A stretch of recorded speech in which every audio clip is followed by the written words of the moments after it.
And you see...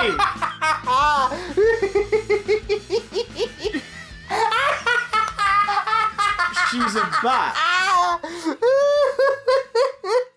who totally does it. This is where Sonic went. Guys, I know regular listeners are used to us laughing and then doing some kind of weird punchline. There is no punchline. Matt has just looked up Rouge, the Sonic character. Rouge the bat. Yeah. Who fucks?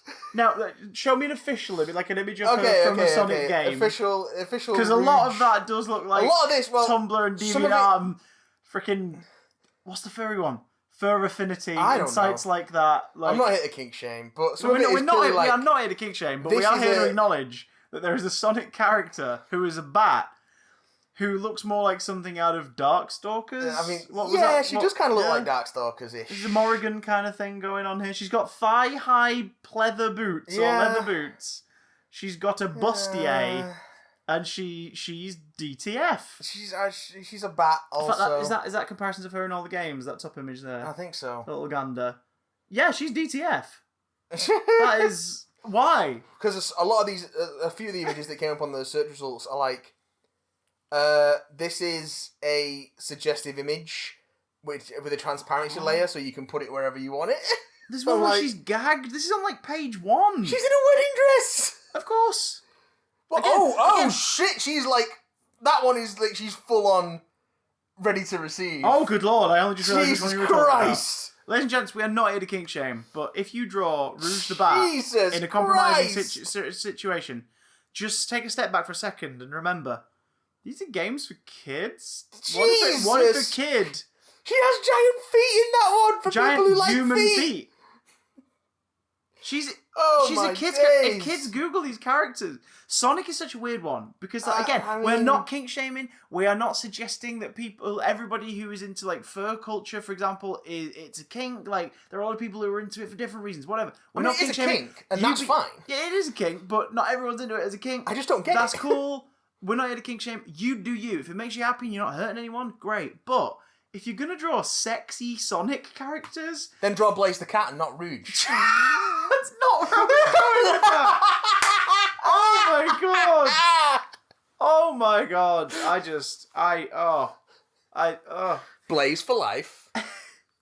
That's where I'm at. Maybe this is why Bruce Timm made everyone in Batman the Animated Series look kind of pin-uppy anyway. Because it's like, there's not much point going that much further, and if this is what fills the Google image search, it's not that weird. I only draw what I want to fuck.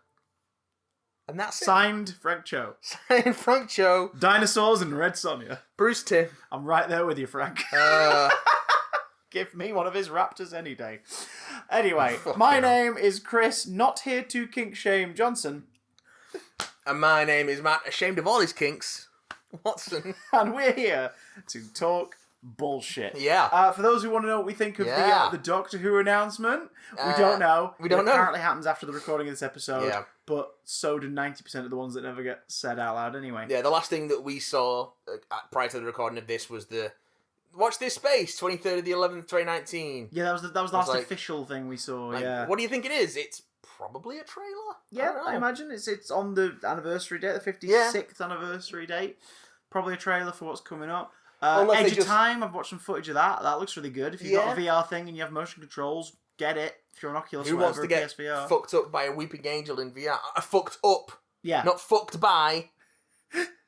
Okay. We're not here to kink shame. We're moving away from the kink segment of the show. But I don't want to see a weeping angel that's DTF. I mean, I kind of do. Don't look away. Don't turn your back. Or do. Based on what you want. And don't. Are you topping? Are you bottom? Who knows? There's one eye that never blinks. Who could say? That's all I'm saying. There's one eye that never blinks. Hey, look at us.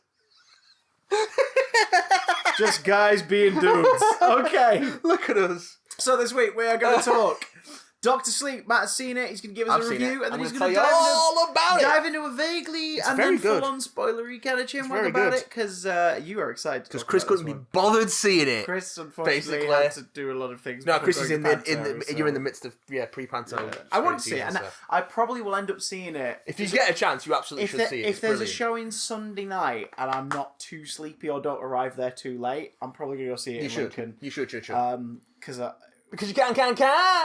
Ah, I get that reference because Ewan McGregor was in Trainspotting, where he can and did everything. We're also going to be talking about the Doctor Who trailer announcement, little tiny bit. Oh wait, no, we talked about that. There it is. That's literally all we know about it. Disney Plus and what we think of the Mandalorian, which we haven't seen. Oh god.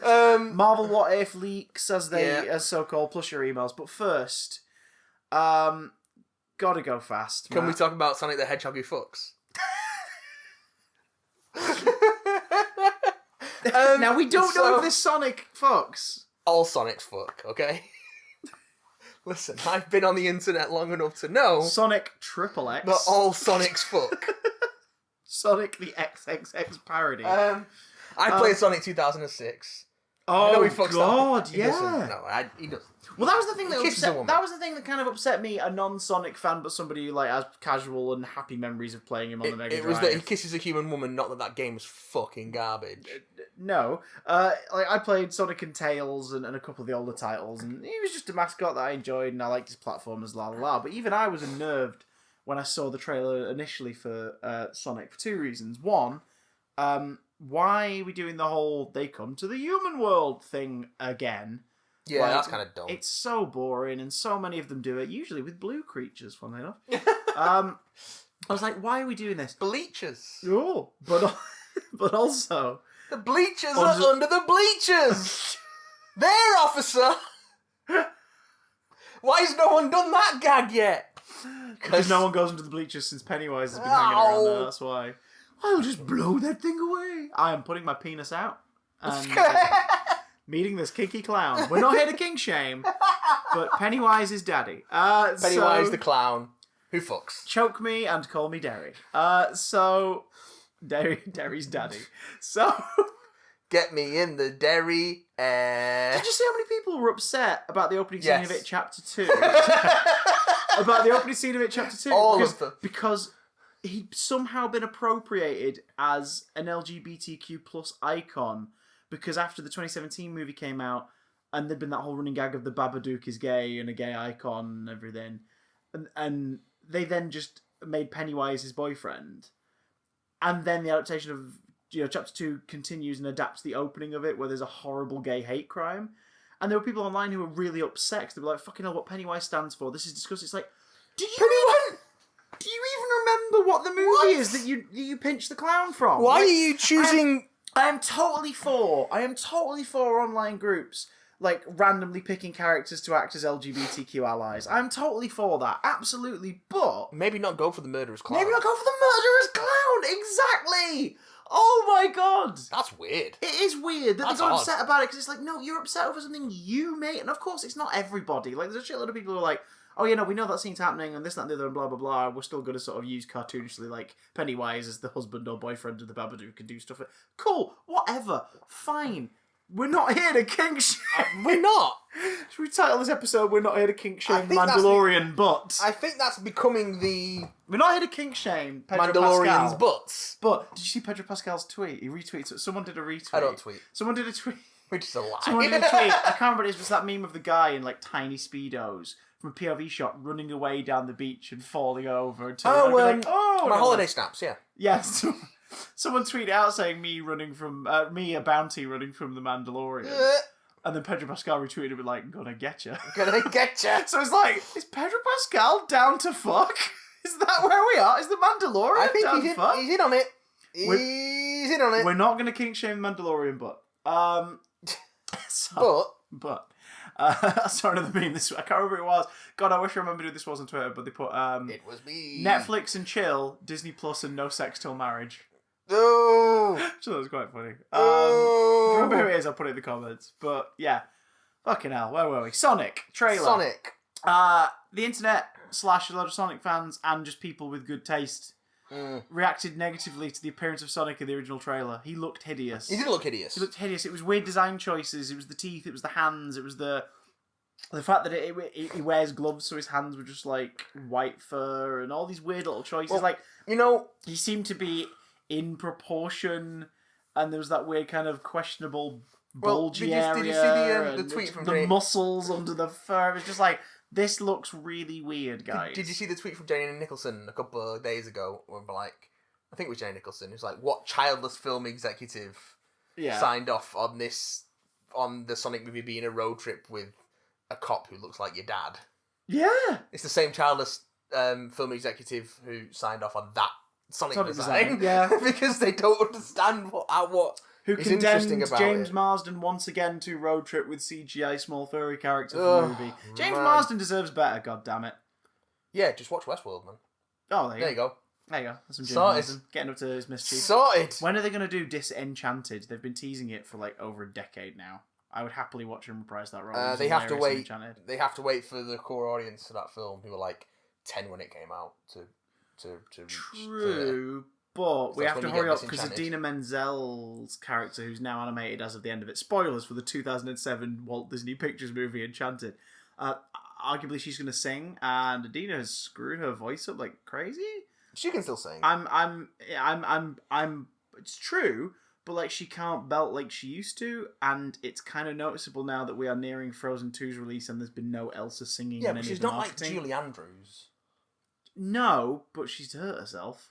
Yeah, granted. And it's gonna affect what she can do going forward, and it's sort of unnerving that there is no like, here's Elsa singing moments in any of the marketing. She will obviously have songs, but it's weird that they're not, unlike the first film, going, what if here is the thing you need to see. What if there are no songs in Frozen 2? I actually like that, because it would be a baller-ass move. I'd love that. It would be fucking amazing. If the first one's a musical, and the second one's just a fantasy film about, like, mystical abilities and fucking tribes in the woods. I mean, if it's also a musical, airbenders, I would be down with that. Same. Because I like Frozen. I kind of like the idea that if they did a new one every few years, if they have to sequelise a Walt Disney Pictures which they film. They do now, because... Well, yeah, because The Rescuers and Wreck-It Ralph are the two that have had it so far in that canon. Where there's been a sequel, actual cinematic sequel within the Walt Disney Pictures canon. Yeah. Not the straight to DVD stuff, not the Disney Toon releases like Return to Neverland or Jungle Book 2.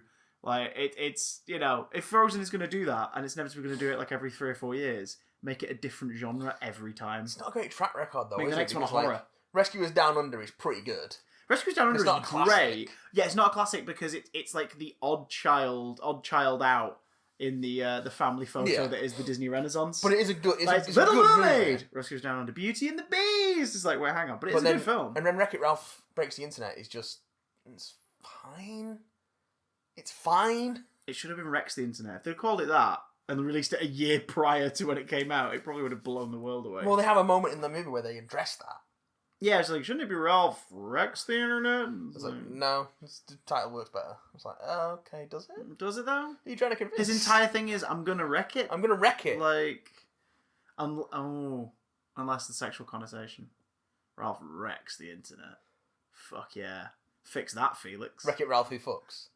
Fix it, Felix who fucks. Well, we know he does. Felix definitely fucks. He's not gonna... We're not here to kink shame. I mean, he adopts all his children in Wreck-It Ralph Breaks the Internet, but... Do you know what? That is because... There's no way he's keeping Carlene around and not keeping her satisfied. She's a strong woman. She knows what she wants. That is because they are incredibly, like, well-aware, sensitive, and compassionate parents who see that there are children in the world who need a loving family.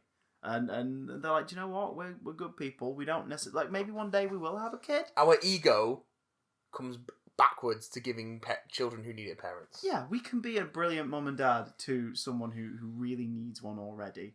Maybe one day we'll have a kid together, and they'll be terrifyingly proportioned. Because you're a 6'2" soldier woman with a natural human structure, and I'm a tiny Looney Tune of a man. Can you imagine Fix-It Felix's nose on Calhoun's face? I can now. And I'll be honest. I don't like in a sex way, like in a genetic I'll be honest, Matt, way. I ship it. So Sonic the Hedgehog. Oh God! The internet had a problem with it, and then they redesigned him. And we do not champion crunch in any way. In fact, we rebel against it. No. So we will reserve our congratulations and praise to Paramount until we found out. I really want to know what the conditions were like at the effects studio that had to redo all the Sonic effects. People say there's a conspiracy. It's a marketing thing that they were plugging. They used a hideous previs thingy and they finished certain shots. Oh no! To get a buzz going and then be like, no. But that'd be ridiculously tough because millions of dollars would be lost anyway to do that as a gamble. Simply because they had to put the film back, so merch and all these things had to change. Oh yeah. There will be an ET landfill somewhere of the first batch of Sonic merchandise that will never see the light of day. That was where the design was first seen. It was like on a. It was posters that were brought to cinemas, like a merch pitch and a merch brochure guide thing. Yeah, and that was when it first leaked, and then the trailer came out, and everyone was like, "Oh no!" Was that thing of that looks creepy, but when we see it, let's reserve judgment until we see it in motion, and then we saw it in motion, and we went, "It's like, oh, that's hideous." Teeth, what the but hell? I mean, were it me, I'd have just fucking released it as is and taken the hit. But so I hope that they've actually. Oh, people would have gone to see it anyway. Yeah, just to be like, either because they're like, we're fans of this, or a kid liked the trailer, or this looks fucking terrible. I'm gonna go and see it. You release it anyway. You take your fucking licks. Yeah. Like a fucking... Well, you say that. The studio executive who signed off on that fucking design wouldn't have taken any of the fucking brunt of it. Like, it would have been the people more... Because the execution of him in that original trailer, he's well animated. He's very well lit, everything. It's just a horrible design. And the characters there, he's absolutely, unbearably obnoxious, which is 100% Sonic. Now, that's the thing with this trailer. The last one, almost as though they were aware that they had a problem, the last trailer focused heavily on Robotnik. The last trailer was basically Jim Carrey in some movie with a hedgehog in it. And that was fine for that original trailer. It got me excited as a fan of, nostalgic fan of Carrey's 90s stuff. I was like, oh, we're going to see him dip a toe back into that well. I'm happy for that. Great, cool. But, the Sonic was terrifying to look at. He's been remedied. When we found out the circumstances around the animation and development and production that led to this change, that's when we will give praise or critique to Paramount. But as far as just simply looking at the design and execution of the redesigned Sonic in the trailer as it is, I think it looks pretty damn good. Yeah, I mean, it looks like a silly, probably not very good kids film. It looks like a texture real version Yeah. of the classic design in a film that will most likely be serviceable, but at least he doesn't look like a hideous hellbeast. This film, or indeed the louse pulled from the pubes of the hideous hellbeast. This film really needs kids in it. Yeah. That's a really weird, it's a Sonic the Hedgehog movie. Why is he not hanging out with...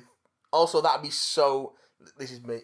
Look at me getting my movie fucking executive marketing head on now. That would be so on trend with the recent spike we've seen in things like Stranger Things and It, where it is very much, a child-focused film with a child-driven narrative and strong child characters. If he's gonna be marketed a lot as well to that 80s, 90s nostalgia group who grew up with him, and he's gonna be from an alternate dimension, as is the story in this, then why not have it be Sonic?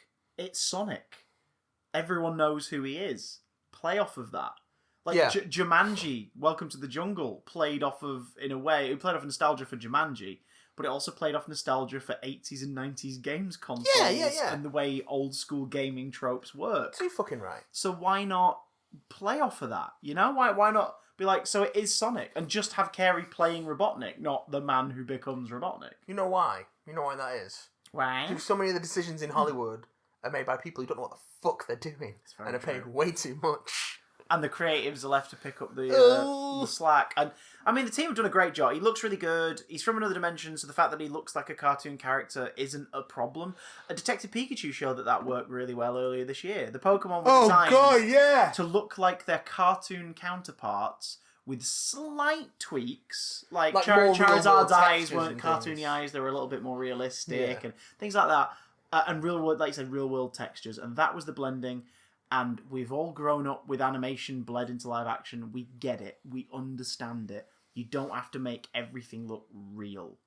Make it look like it's in the scene. That's all we need.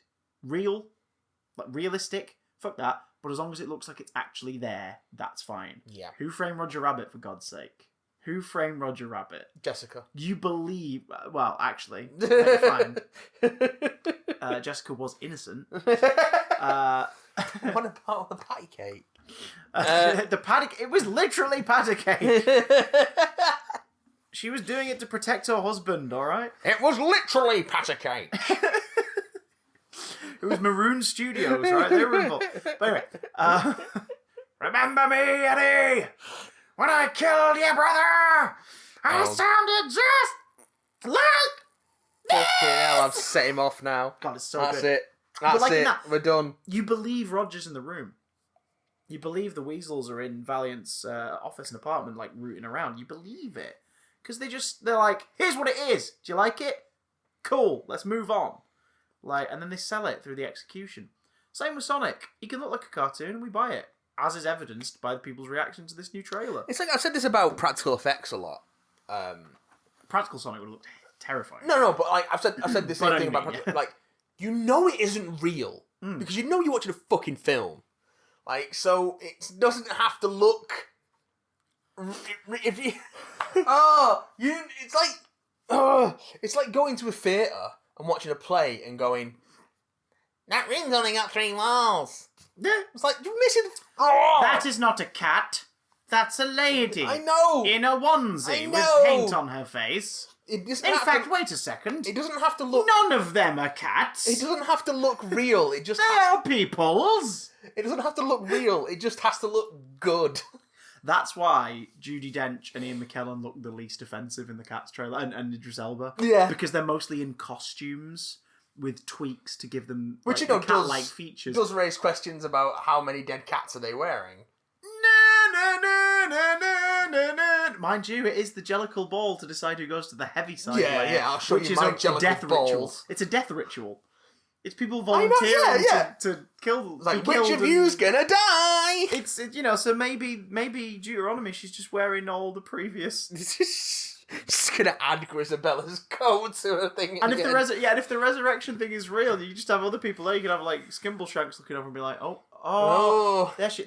See what she's wearing there. Yeah, that's previous me. That's the skin and fur of my previous incarnation. Pre-Skimbleshanks. I hate the fact she's just wearing it as a decorative throw pillow. Well, Looks like she hasn't washed it. Is that how you treat me? What temperature do you put a cat hide on to avoid shrinkage or balding?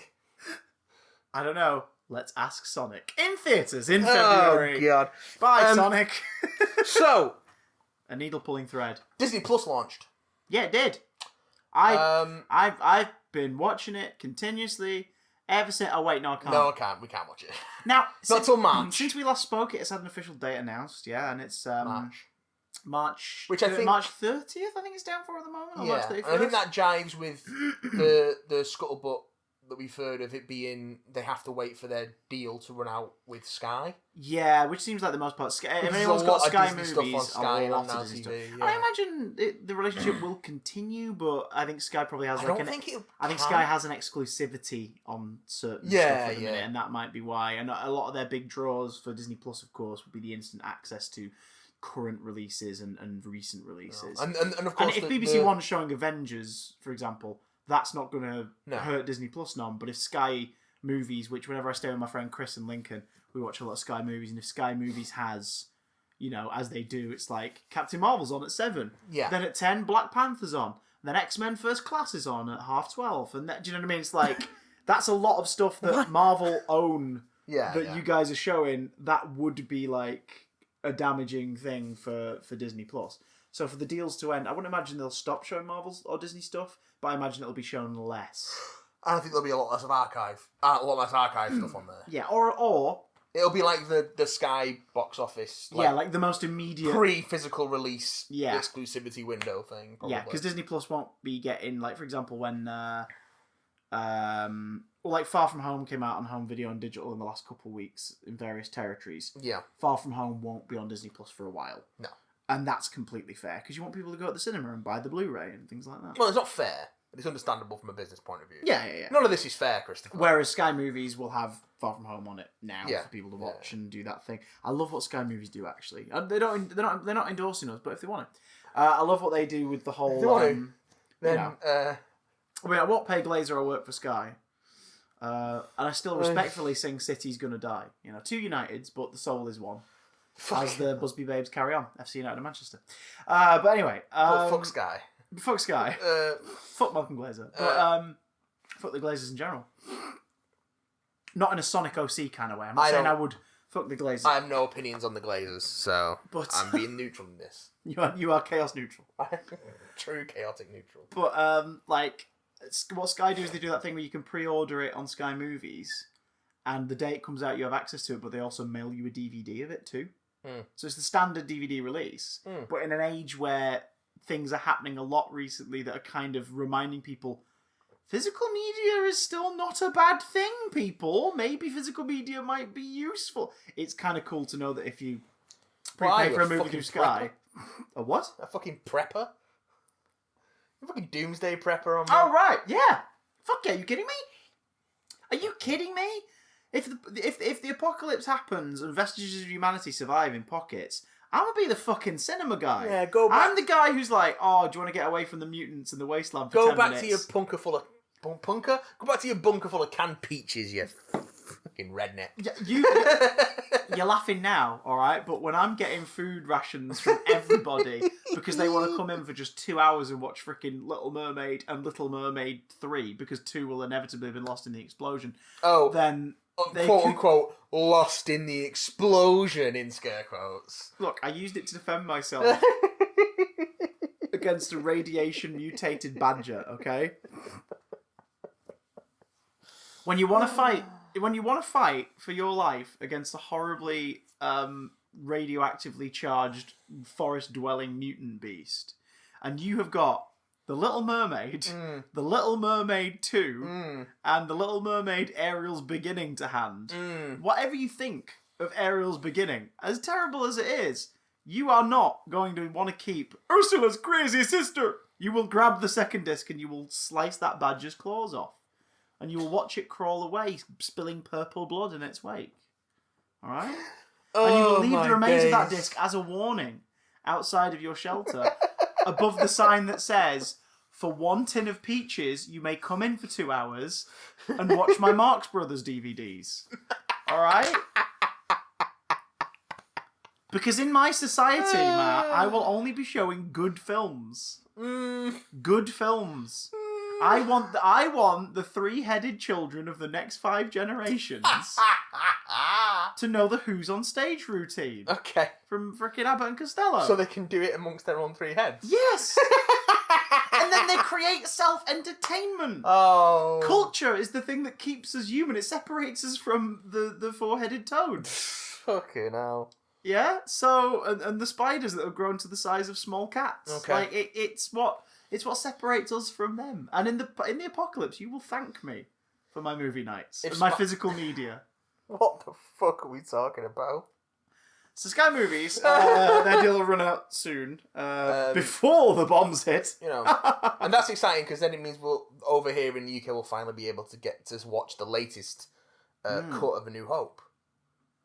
Oh god!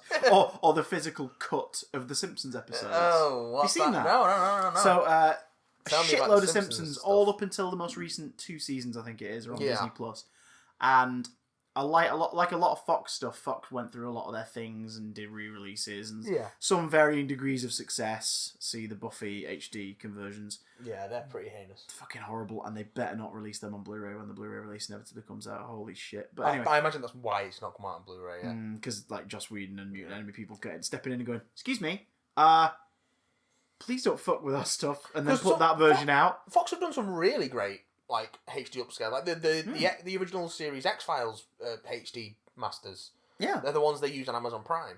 Firefly. And they're on Blu-ray now, and they're fucking great. Firefly on Blu-ray looks gorgeous. Yeah. Like, it looks really, really good. And it's just a shame that there's been skimping and shit tactics on a lot of other stuff, but Disney seemed to be continuing that tradition because the older Simpsons, of course, was in 4:3 aspect ratio.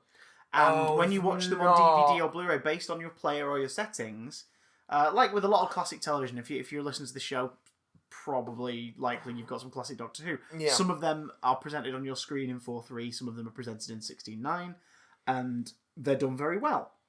Like, they don't look stretched, they don't look thingy, they look just right, they look bob on. Older Simpsons is 4:3, and tends to be shown in 4:3. If you tune into Channel 4 or Sky or whatever nowadays, you'll see it in 4:3. For Disney Plus, it's been expanded to 16:9, but the way they've done it is they've literally just cropped the 4:3 image. Fuck off! So whole jokes are being missed, like written jokes, written gags, characters are being trimmed out. Like, do we not get out of that when fucking VHS died? The opening crawl credits that in the earlier seasons we still got like some of the credits fade up at the top. Yeah. They are only just appearing above the bottom of the screen. What the fuck? There's a great example doing the rounds on Twitter of the tour of the Duff Factory from like season. I'm not going to purport to know which one. It's an earlier one. What the fuck? Where like they show Duff Light, Duff Beer, and Duff Dry, and you see the three vats where they're all being mixed. But above it, like just out of the eyesight of the tourists, is a one tube that's just split into three. So it's just the gag is, of course, like, there it is, nice and subtle, the same fucking liquid is in all of them, none of it matters. Yeah. That's cropped out. Oh, yeah. So that slight hold for the gag cool. is just a random hold in the episode. It's weird. So Disney Plus is having some problems, not just the late release in other territories. But of course it means we're missing out on their original programming. Yeah. I've not heard good things about High School Musical, the series. Which is a shame, because the premise sounded kind of fun. I've not heard any things about High School Musical, the series. Did you know the basis? Yeah. So set in our world. Yeah. High School Musical was a musical. Is Sonic in it? Yes. Oh, okay, cool. And people didn't like Zac Efron's teeth, so they're going to digitally reinstall him and put the series out 4 months later. Okay, cool. But, yeah, so like apparently that's just, it's within the first 30 seconds you have characters saying very tritey, tropey, modern dialogue in a way that people are going, oh, this feels like you're trying to appeal to people online instead of just make a show. This is going to be horribly dated next week. Yeah, it's one of them. And a few other things. I mean, people have been revisiting classics, of course, like classic TV shows, especially from the Disney Afternoon and Disney Weekends. Have been getting a lot of love in America. On the day of launch, Darkwing Duck was trending for most of the day, which makes me happy. Gargoyles has been getting a resurgence of love, and which will hopefully result in more because it's so good. More Gargoyles, please. Avengers: Earth's Mightiest Heroes has discovered a whole new audience. So good. DuckTales, woohoo. All that stuff is getting like a second look. Chippendale Rescue Rangers was trending in the States as well for a few hours. Like, so there's good shit coming out of this. But some weird stuff's happened. Turns out some movies, they're still waiting on licensing to clear elsewhere. Yeah, the one I saw was the Nick Cage, Alfred Molina Sorcerer's Apprentice live action film from 2007? I think it's 2008, 2009. Okay. So Jay Baruchel. Yeah. Back when he was going to be playing freaking Maxwell Lord in the Justice League movie, yeah. It's like, really? I mean, I know Maxwell Lord's, is he an immortal character? No, so they would just go, oh my god, do you think that was the seed that started the Jesse Eisenberg Lex Luthor thing? Let's cast this character who's usually one way, but let's cast a sort of scrawny, nerdy, quirky character in the part. I think Jay Baruchel could pull off sleazy businessman more convincingly than Jesse Eisenberg could have. I love it when a plan comes together. I think if you put Jay Baruchel, fucking hell, if you put Bruce Wayne, Clark Kent, if you put Jay Baruchel in a nice suit and slicked him back, I think you could convincingly. He would still look like a child. No, but he looks like a child now. Never mind in the Sorcerer's Apprentice. You could do like Wall Street Punk. Yeah. You could do Eric Trump Jr. Yeah. Donald Trump Jr. I should say. Yeah, like, you could do that. Not even Donald counts Eric. No. So yeah, that's okay. No, I see that. Yeah. So his Sorcerer's Apprentice is pretty. Have you seen it? No. It's pretty fun. It looks ridiculous. It's pretty fun. It's the forgotten member of the live action remake family. Well, because there isn't really a Sorcerer's Apprentice outside of the Fantasia. The short in Fantasia with Sorcerer Mickey, but it uses those basic ideas and creates quite a fun kind of. It's like if the Mummy met sort of Met National Treasure kind of it's that kind of vibe. Now, The Mummy, that's a great movie. Maybe we should remake. Oh no. In terms of The Mummy, it turned out that sixth time was the charm. Never do the seventh. Never go full seven. But yeah, so that is one example of movies that you can find on the service, but you can't watch. It just goes to a screen that says due to rights something or whatever. The movie will be available. 2020. I think it's later. I think it's October 2020. Okay, so it's like I think I could be wrong. It's like why? Why put it on there? Then? They actually say due to licensing arrangements. Yeah, which makes me available until. Which makes me think that it was available on the service. But you can add it to your watch list now. Up until recently. Yeah. And then something's happened and they've gone, oh shit, we better put a thumbnail out with a little disclaimer. So that's odd. So we'd love to talk about Disney+. We would especially love to talk about The Mandalorian. Because The Mandalorian is week to week, isn't it? It's not dropping at once. I think so. Yeah, so people have only seen. I know that's happening. I know that's happening with a lot of their upcoming programming, including Marvel What If. What if says you? As if. Are we? Is it just me, or are we both excited for What If? Is it just me? Or is it getting things getting crazier out there? Oh my god, I love the performance so much. We're living in a society. Oh my god, it's the best film of the year. We're living in a society.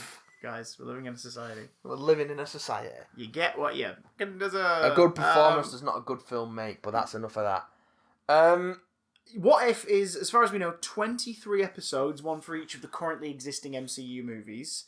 They will be going out one a week, episodically, from next... Not next year, the year after. It's early 2021. Early 2021. So this is still a ways off yet. This is quite a way to go. I guess that's because they want it done. Like, they want to do 23 consistent weeks of content instead of, releasing it in bursts. I mean, let's be honest. I think if they're doing them chronologically in terms of production, they could easily release Phase 1. Here's Phase 2. Here's Phase 3. They could do it that way. A lot of the actors are returning, as announced at D23 and then San Diego Comic-Con earlier this year. A lot of the actors returning to play their parts. Yeah. We had seen an image of what Peggy Carter looks like in the Captain America the First Avenger What If episode back at D23. I guess technically she's Captain Britain, but...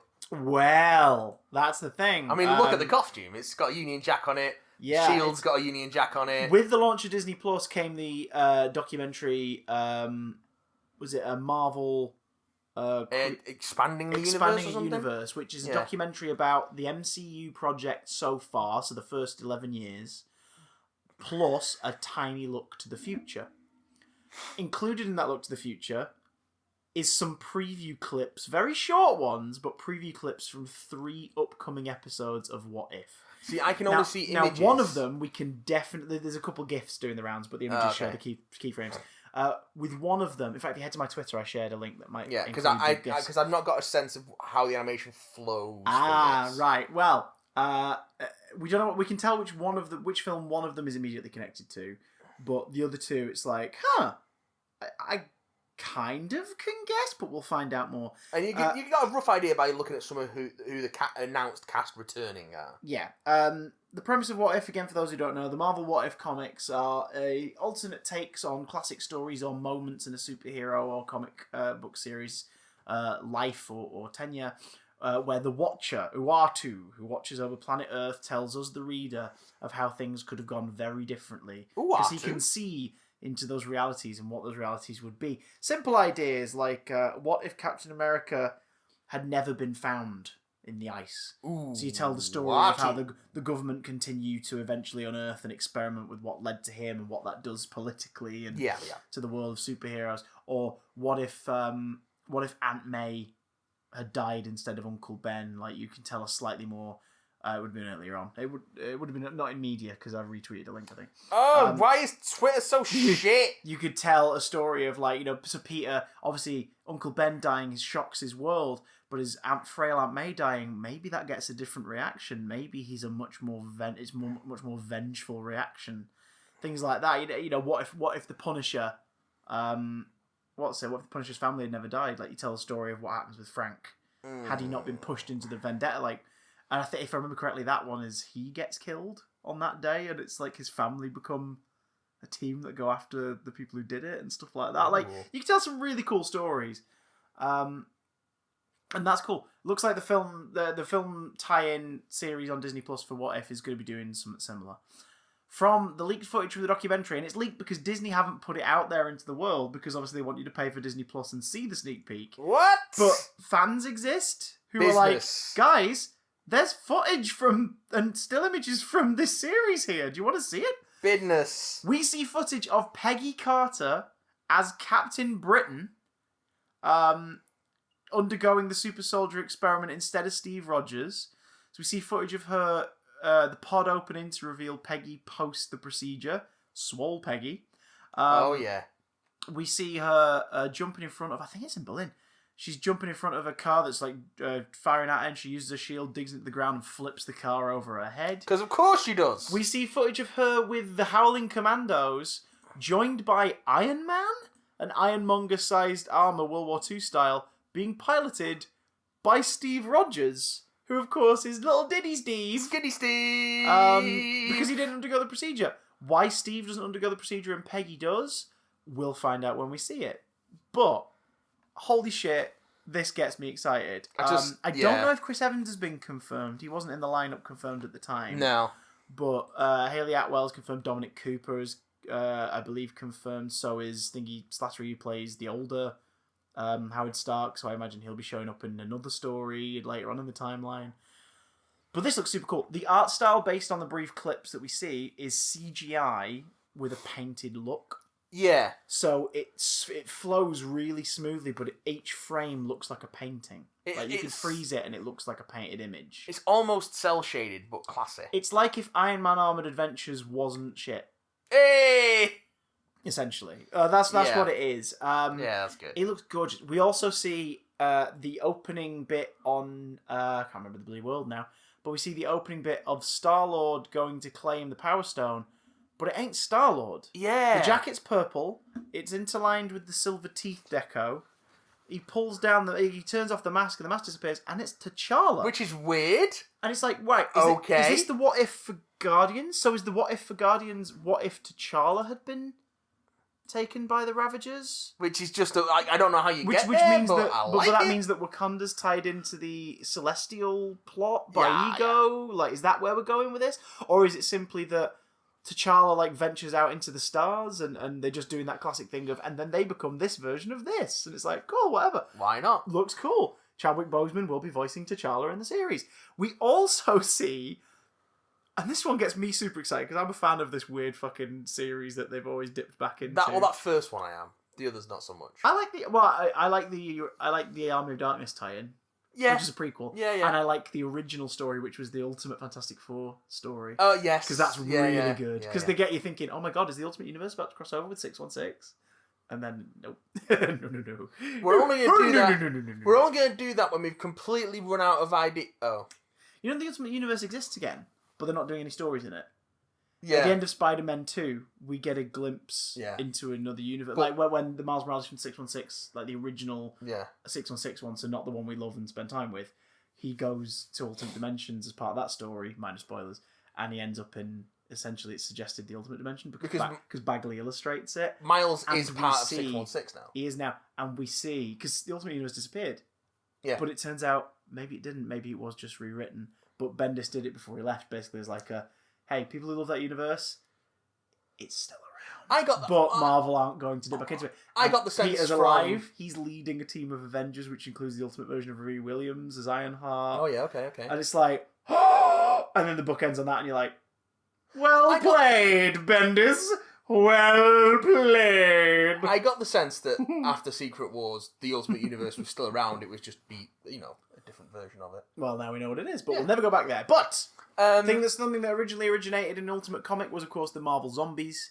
And it looks like, don't know which story because it's unshaven Bucky. He sort of looks like he does in Endgame and Infinity War, but he is whatchamacallit. He's fighting what looks like Civil War style costume era Captain America on a train, but it ain't Cap. It's Cap. But it's a zombie. It's Zombie Cap. Does that mean it's Colonel America?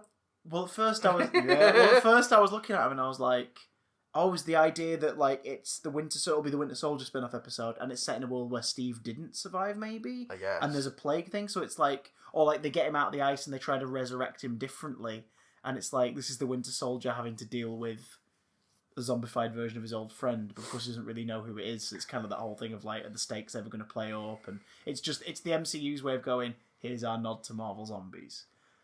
Or is it going to be a flat-out Marvel Zombies episode where like the Winter Soldier is the character we follow dealing with the outbreak? Because I'll be honest, in the MCU, he's the character I think could probably deal with it the best in terms of just like giving us cool action to watch. But also, he's a character that's been underserved, shall we say? Yeah, so giving him like the opportunity to be the star of the horror episode of What If would be really cool.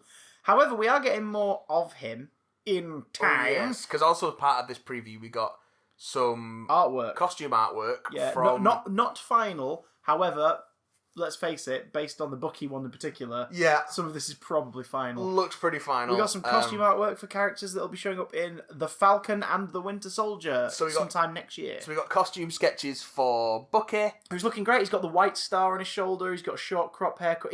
Facially and hair-wise, he's looking like Sebastian Stan looked in Captain America: The First Avenger. It looks also the blue and red looks a bit like he's a throwback to the World War II Bucky tunic from the comics. Give me a domino mask at some point. Yes, please. Fucking white and red Falcon. Yeah, like so very comic book Falcon. It's in terms of MCU, it's looking a bit Ant-Man-y, weirdly for me. I think they need to pop the blue more. I think no, that's not blue. That's black. That's what I'm saying. Like pop some blue. No, I think they need to pop the white more. I think that's what will. It could be a stealth costume though. That may be why.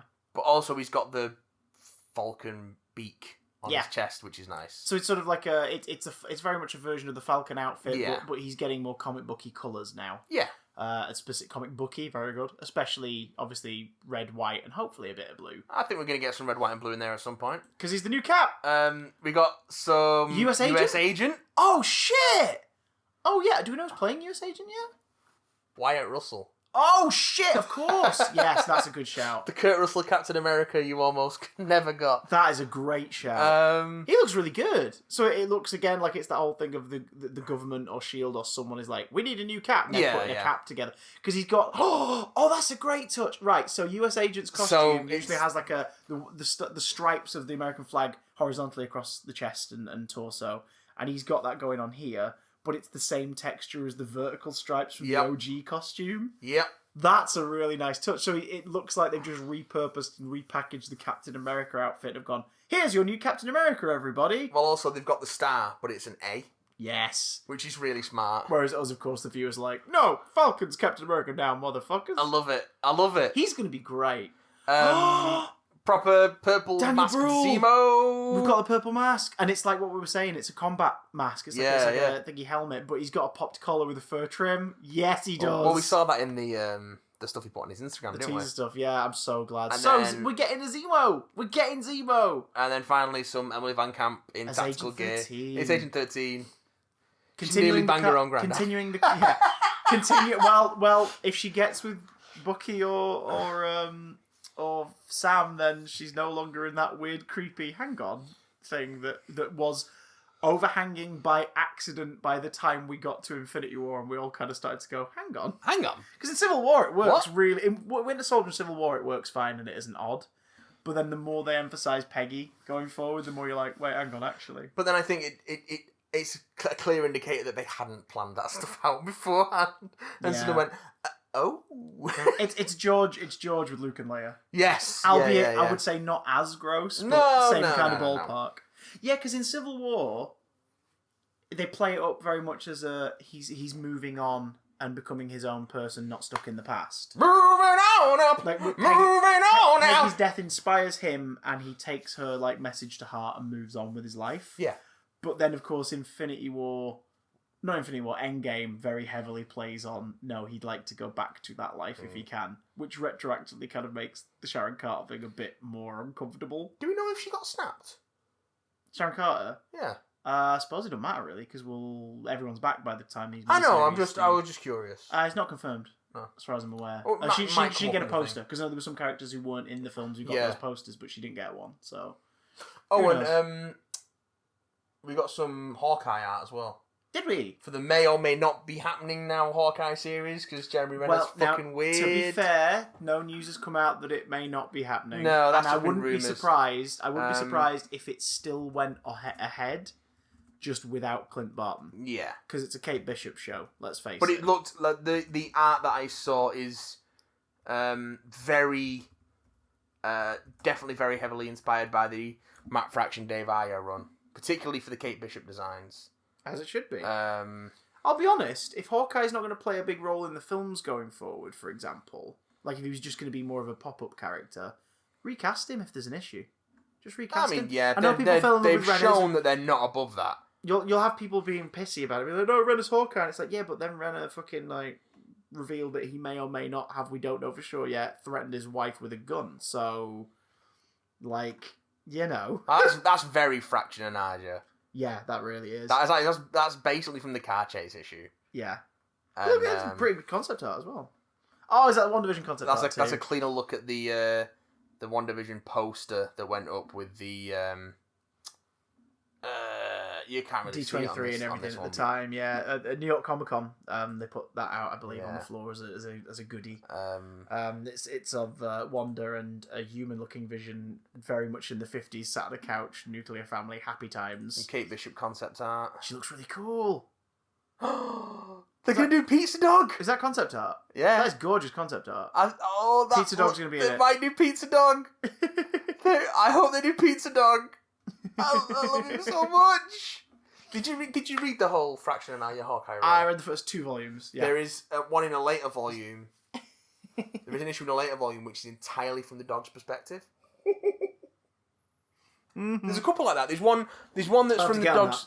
That series turned me around on Fraction because my introduction to Fraction was Fear Itself, which I think is garbage. I don't mind Fear Itself. I don't mind. Well, that's because you're garbage. I am garbage. I'm a garbage person. And also his run on Iron Man. It was the 8 Arms to Hold You, or whatever it was. The Ock storyline. Yeah, I was just like, these aren't very good. I think and then I read his Hawkeye and I went, oh, okay, I like this. I think Five Nightmares and Stark Resilient were good.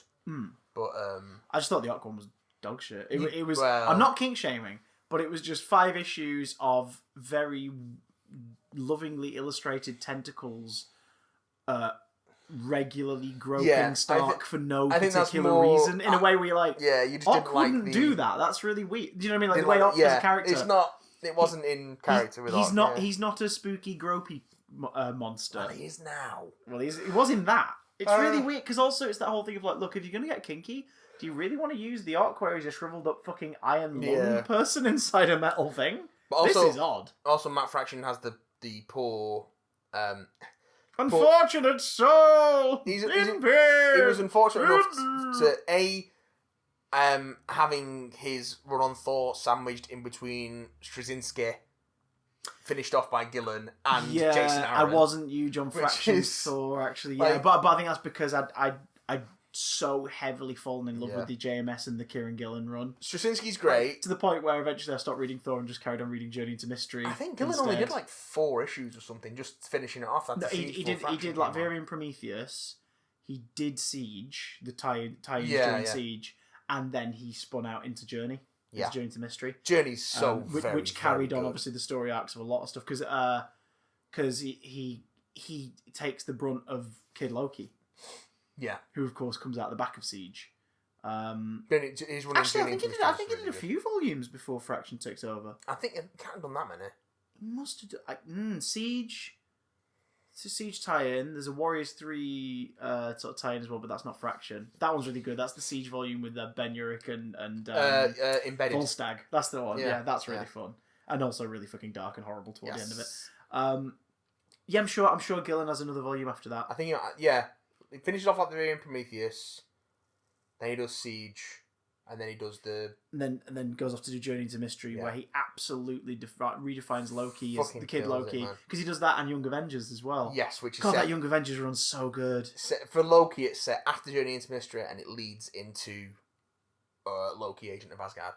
Which I only read the first issue, but by that point he's older again for reasons. Well, he gets aged up during the events of Young Avengers, I think, if I remember correctly. After Young Avengers, he's Kid Loki throughout all of that. Is it? Yeah, he's young little boy. I thought he got aged up towards the end of it. Like for the last volume of it. No, I think it might be Journey to Mystery gets aged up. I'm not sure. Oh, someone else took over Journey to Mystery after Gillen for like one volume, if I remember correctly. No, Gillen finished it. Oh no, that's it. No, I'm getting confused. Gillen finished Journey to Mystery, and then Journey to Mystery got picked up a year later during one of the Marvel Now relaunches as a Lady Sif title. No, yes, yeah. Which is also really fun. I read the first I did not care for the Lady Sif Journey into Mystery stuff. I think at that point I was just so deep into Asgard. I was balls deep into Asgard. Except sort of Fractions Thor that I was like, give me Asgardians! Give me all the Asgardians! Yeah, so I might be coloured. You need to get on the Jason Aaron train, baby. I will. I've got God Butcher and God Bomb. That's so good. In fact, God Butcher's Volume 1, isn't it? That was gifted to me by Cavan Scott. We just were catching up once, like comic book all the Cavan Scott, ladies and gentlemen. We're just having a little catch up chat because we done some work together a few years ago, and he just went, "Are you reading Thor?" And I was like, "I used to read Thor. I haven't read it in a while." And he was like, "Oh my god, what's your address?" I was like, "Why?" Thinking maybe you were just going to send me like an issue or something that you'd finish with. And then freaking an Amazon parcel showed up a few days later, and it was God Butcher. God Butcher's just... I was like, "Holy shit! Thanks, Cavan." I have a video about why God Butcher and God Bomb are so good, so you should go watch it. He literally just said, like, it hit me that if you haven't read it, like, I'm just going to buy you Volume 1, and there's your gateway. And I was like, "Thank you, Cavan." And it's great. And it's so good that you should probably go to the YouTube channel, folks, and watch Big Damn Love. But, yay. But that video was excellent. I've actually talked to you about that since it came out. It was really good. But not only did Matt Fraction have to follow Straczynski on Thor, he then also had to follow Hickman on Fantastic Four and FF. Yeah, I don't think I read any Fractions. Fantastic Four, was it good? It was fine. Do you see what I mean? Like it was fine. He was sort of the rock star writer of that moment for a few years, but everything I dipped into his up until I got to Hawkeye, I was like, The best stuff that I read with him from Marvel was Immortal Iron Fist, which was great. A bunch of his X-Men stuff is really good, and Hawkeye. Hawkeye's really good. But there's an issue with that which is all from the dog's perspective, and then there's another issue of it which is it's silent and all the dialogue's in sign language. Brilliant. Because Clint is deaf. Yeah. People forget in the comics Clint, he's not completely deaf, but he has serious hearing damage, so he wears hearing aids and he knows sign language. And then his brother becomes a character in later on, Barney. Right. Who was a supervillain for a while. I can't remember his supervillain name, but he's a character in later on. In that book, probably quite a humorous, weird name. Yes. But he also knows sign language, so they're communicating entirely through sign language in that issue. That's genius. Which is cool. That is freaking genius. Oh, but you're discriminating against anybody who doesn't know sign language. A, fuck off. B, it's a comic. You can tell the story from the images that are happening. You can tell... The sign language is just here for the people who use sign language who can go, oh my god, this has been written specifically with me in mind. Like, let them have it. Well, Marvel did that whole thing back in the early 2000s where they did the Nuff Said month. That was great. They did like just silent issues of like Lord of the Books. There's this... The two that I've read are the Spider-Man one with Morbius, which is the Spider-Man one. Have you read that one? Because that one's freaky as fuck. Because there was a few Spider-Man titles at the time. The one there's the Amazing Spider-Man one, the Straczynski one, which is the day that Peter and Aunt May have. Yes. In between her discovering that he's Spider-Man and then him talking to her about it. Yeah, that was the Amazing Spider-Man one. I've got that because I've got that in the trades. And then I think it was Peter Parker Spider-Man Spectacular, one of those titles. It's all painted and it's with Morbius and it's this guy in a wheelchair. It's sort of a rear window kind of thing, and he's witnessing stuff happening, and he sees basically Morbius like going to attack someone or whatever, and Morbius spots him, and it just becomes this weird little thing of, oh fuck, like what's going to happen to it? And it's all done completely silent, and it's beautifully illustrated, but it's the one time Morbius I've ever seen him illustrated by someone where they've just chosen to depict him as like freaky fucking vampire. Yeah. Like he looks like Count Orlok. It's that kind of Nosferatu look for him instead. It's really weird. It's beautiful. I'm going to have to dig it out. I've got it somewhere. It's a single issue I got in like 2000 and whatever. Also, the other one that I've read is the Grant Morrison New X-Men issue. Ooh. Which is Emma Frost and Jean Grey going into a comatose Xavier's mind. Yeah. To find out what is causing all this psychic trouble in his head. Sonic OCs, I imagine. It's a Grant Morrison X-Men book, so expect weirdness. So when I was writing this, I just went to the top of a mountain and I fucked a badger. It was a mutant badger with 3 heads. It was reciting the Who's on Stage routine to itself. But that was a massive. So Disney I gave it a space kick, and it was great. We're not here to kink shame Mandalorian. Enough of that. But have you seen the mixed reviews for Mandalorian? No, I've only seen positive things about Mandalorian. I've seen quite a few, like, the fuck is this reviews, where they've just said it's very shallow, very surface level. I've also seen a lot good about... and sounds good, but that's kind of it. I've also seen a lot of that about the new His Dark Materials series, which I'm 2 episodes into, and I fucking love. I think it's great. I don't understand why people are down on it at all. Paul the Bear, phobias. There's no polar bears in it yet. Yeah, but if I told you, I know there's a polar bear. If I told you, a man who is famously afraid of badgers, that a badger was going to appear in episode 3 of a thing, you'd be shitting yourself. There's no way to talk about Lin-Manuel Miranda. He's a lovely badger of a man. Lin-Manuel Miranda is not a badger. Lin-Manuel Miranda is like a Foxy Stoat. Yeah, Foxy Stoat. He's one of those people who has facial hair that is so bizarre, but I'll forgive him because he's brilliant.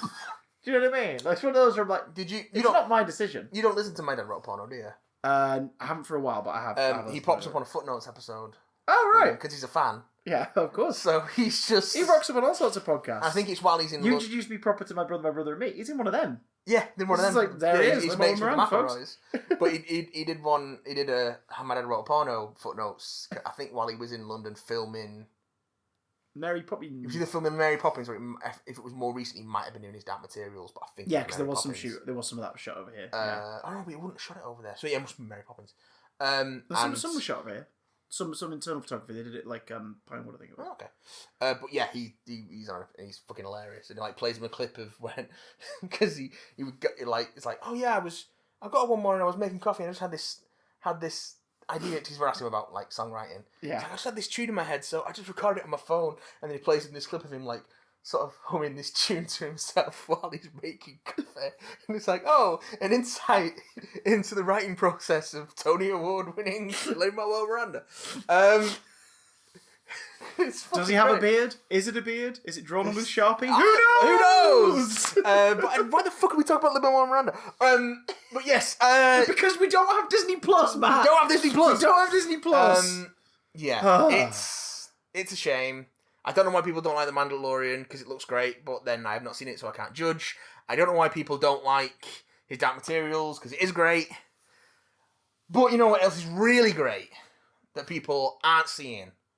Rick and Morty season 4 episode 1, unless you want to illegally stream it. Oh, we're getting it in November now. I know, how cool is that? That is actually really cool. Channel 4 have gone like, why are we holding off? Like, we're gonna do some deals. You'll just have it a couple of weeks later in America. Yeah, I think so as a result, I'm waiting. I'm waiting. I can wait. It's E4 we're going to show it. I think so, yeah. But then it'll be on demand. Yeah, it'll be on all and then Channel 4 are still going to broadcast it on the original dates in the new year. So it will TX quite a few times on the Channel 4 services. That's pretty cool. I imagine it's probably, because we speculated that it's because the second half of the series will be out by the end of Channel 4's broadcasting of the first half. So if that's the case, cool. That'd be even better. That'd be great. That means you get the full series on Channel 4. Do us a favour, Chris. Flick that lamp on, would you? Oh, must I? Yeah. Okay, but on one condition. I can't see. If I turn this on, you've got to give us a review of Dr. Sleep, the new film starring Ewan McGregor. Yeah, okay. And it's on. Right, so, I saw Dr. Sleep this last week. You didn't. I did not. I'm very disappointed in you, because it's very, very good. I didn't go to see it because I'm poor and busy. Okay. Fair. I went to the Christmas markets yesterday and decided not to buy a Christmas market burger on the basis that I could get like a sausage roll and a pasty from Greg's for a third of the price. Are they fucking open already? I went to the Christmas market and then went, I'm not going to buy anything from the Christmas market. This is how busy / poor I am. I go to the Christmas market and go, I'm not going to buy anything from there because it's the fucking Christmas market and it's heaving and horrible. And it's expanded throughout all of Manchester. Great for Manchester as a city. Fantastic. Brilliant. But it's all the same stalls. Yeah. So if you like looking at the same wooden carving of a reindeer, folks, you can now see it in 8 different locations. Great for the economy of Manchester as a city. Terrible for anyone trying to get in, out, or through Manchester. Yeah. But have at least one fruit kebab or hot chocolate. Treat yourself. Yeah, it'll be fine. And treat me, because I'm poor and busy. Treat yourself. Buy one for me, put it in a package, and send it to Lincoln. so I can eat it during the Panto run. Doctor Sleep, bringing us back on topic, is an adaptation of the Stephen King novel of the same name. Both novel and film are, of course, a sequel to The Shining. I'm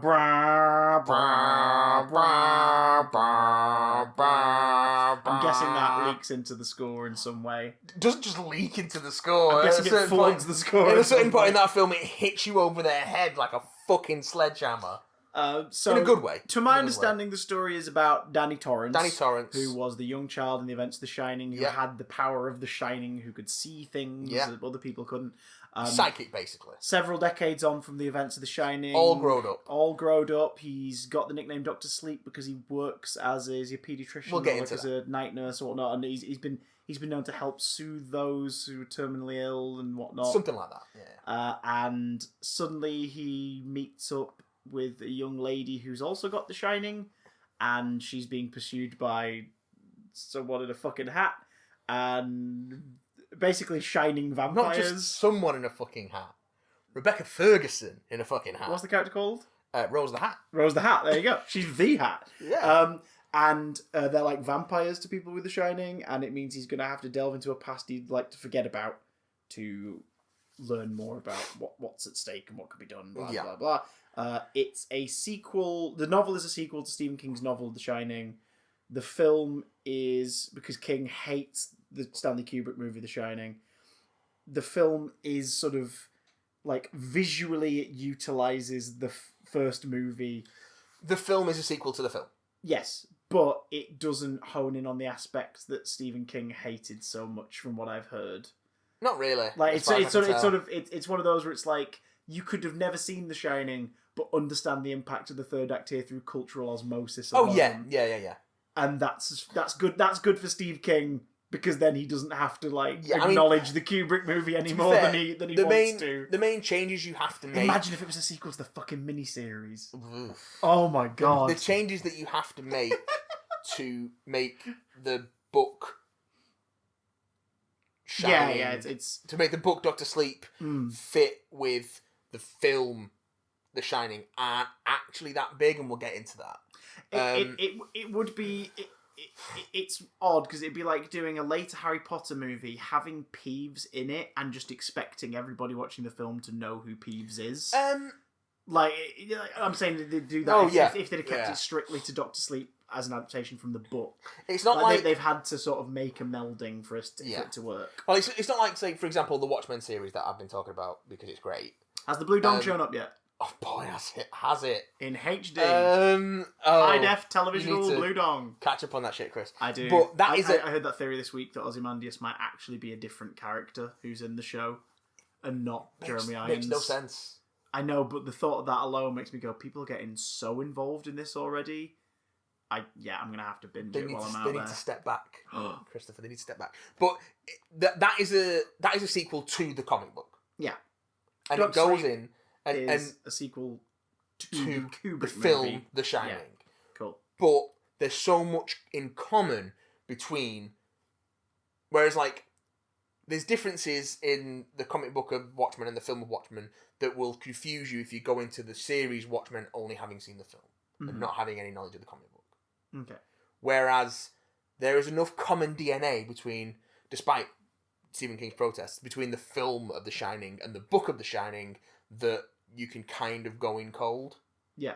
And also Mike Flanagan does a really good job of making that stuff stand alone in a way that is still compelling, and it's satisfying if you've seen the original.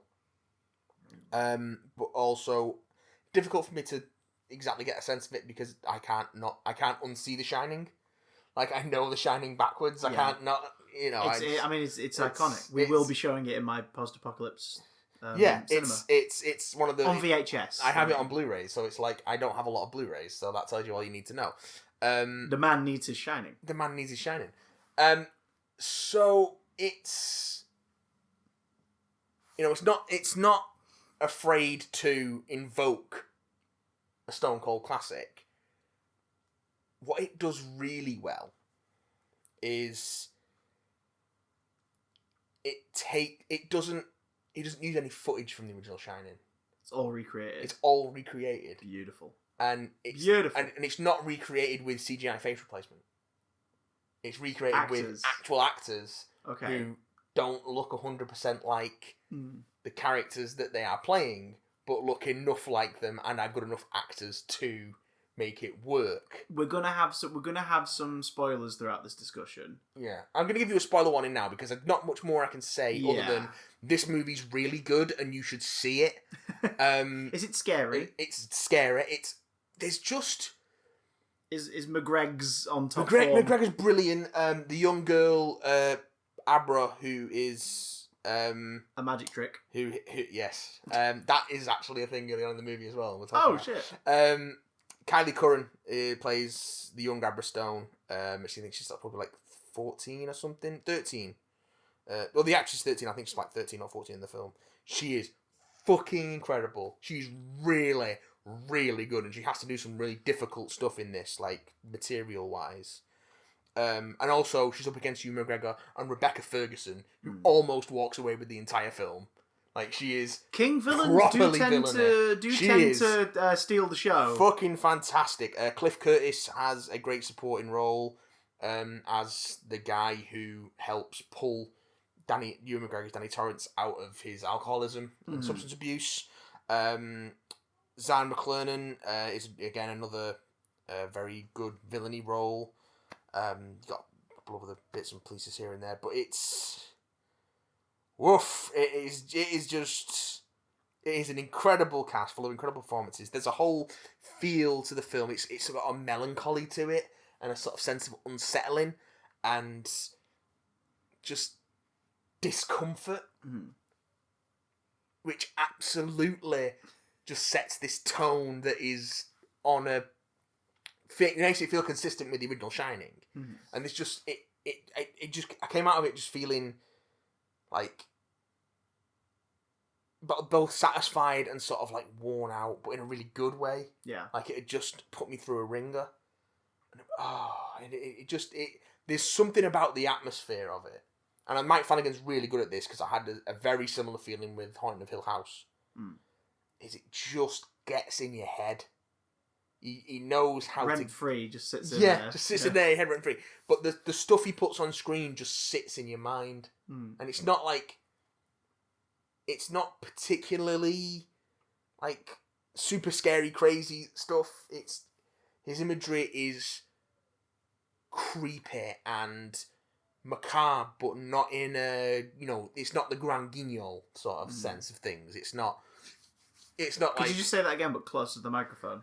Grand Guignol. Thank you. I'll be listening back to that tonight whilst I stroke myself. I know, I thought you might.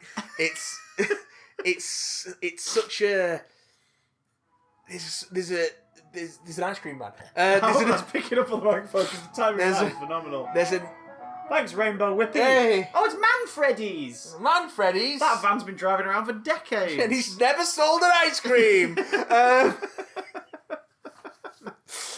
So yeah, but before we go into spoilers, I will just say, go and see Dr. Sleep. It's a wonderful exercise in atmosphere and great performances, and it's got an emotional punch to it that will land. I don't know if you've seen Movie Bob's video review. Yes. He just has to go off script and almost is in tears in the middle of that. And that is a feeling that the movie gives you. It only exacerbates to that amount because of the issues he's had with losing his father recently. But the film absolutely provokes that response in you. Yeah. For those same reasons. Obviously, if you've had a recent... not recent, but if you've had any loss in your family with that sort of paternal or figure, you can absolutely see how that would be. I would amplify the stuff that the film is already doing, and it's a really, really smart, special horror movie, and one of the best films that's come out this year. Hot damn. Easily, hands down. It is really good. If you've had any inkling to see it or any kind of... if you don't want to be spoiled on it, feeling to go see it... Stop listening now and go see it. Go and do it. Because it needs some support, it seems. It has not financially been doing as well as it should have done. It's a long film. True. And also timing, releasing wise, not every family can afford...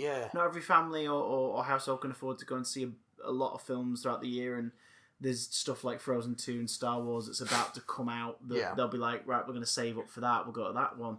So if you are someone who likes The Shining and you want to see this, go see it. Go see it. Or if you can't find the time to go see it now, but you really want to see it, get that pre-order in. Pre-order the DVD, pre-order the digital copy. Just thinking about the film is just like it's just something about it that echoes a lot of Stephen King's best works, where it creates a world that you feel like you can live in. Yeah. You might not want to. Whether you want to, but you feel like not. You can. Yeah. And again, I think Mike Flanagan's the writer-director of this. Also wrote and directed Hush, Oculus, the Gerald's Game adaptation for Netflix, The Haunting of Hill House for Netflix. He's currently working on the second season of The Haunting of Hill House. Which Guy's got a horror pedigree, and particularly a horror pedigree that deals with families and relationships. Got a horror pedigree, loves familial stuff, loves Stephen King, has spoken after this, like, he's like, yeah, I will keep doing Stephen King adaptations. I fucking love doing Stephen King stuff. Even his own stuff, like Oculus feels like it could very easily fit into a King-like world in terms of its premise and everything. Also, you can tell that this is... Oculus, for those who've forgotten, is the Karen Gillan eats a light bulb like it was an Apple movie. Yeah, I've not seen Oculus. I really want to. I think it was on streaming and I didn't quite get a chance to catch it, and no, I don't think it is grab anymore. it off us at some point. We've got the Blu-ray. But it's great. It's totally great. Doctor Sleep is totally great. Spoilers abound. Spoilers abound for Doctor Sleep. So, fuck. Where to start? So where does the nickname Doctor Sleep come from? So yeah, the name Doctor Sleep as I attempted to guess. So a huge part of the book. Yeah. Lesser part of the film because they managed to skip over a lot of it that isn't important. There's 2 time skips in the film basically. And after the second of those time skips, just before the first of those time skips, you get Danny. He's gotten sober and he's got an orderly work in a hospice in this small town that he's found himself in, and he gets the nickname Doctor Sleep because there's a cat in the hospice that senses when people are about to die. Right. And the cat's got the reputation in this hospice. It's always sitting at the foot. If you see it sitting at the foot of your bed, sitting at the foot of your bed, you're about to go. God, that's a terrifying thought. And comforting for some, I imagine, but not for everyone else. Well, it becomes comforting because the cat walks past your door and you just shit yourself. Oh God! It becomes comforting because Danny. Then the first time he sees this, he goes and sits with this guy, and this guy's, he knows he's about to go, and he's got the usual fear, and Danny just uses his shine to just sort of ease him into it, and sits with him there as he goes, and it's a really beautiful scene, and you see another one very similar to it later on, and it's such a beautiful. I mean, Mike Flanagan really gets the emotional core of this stuff, like for horror to work. A lot of the time, you need, unless you're doing like a spectacle slasher movie, which is not what this is. Then what you need is if it's more psychological, you need an emotional connection to the characters in it, and you absolutely have that here. So he builds this connection that Danny has with the people.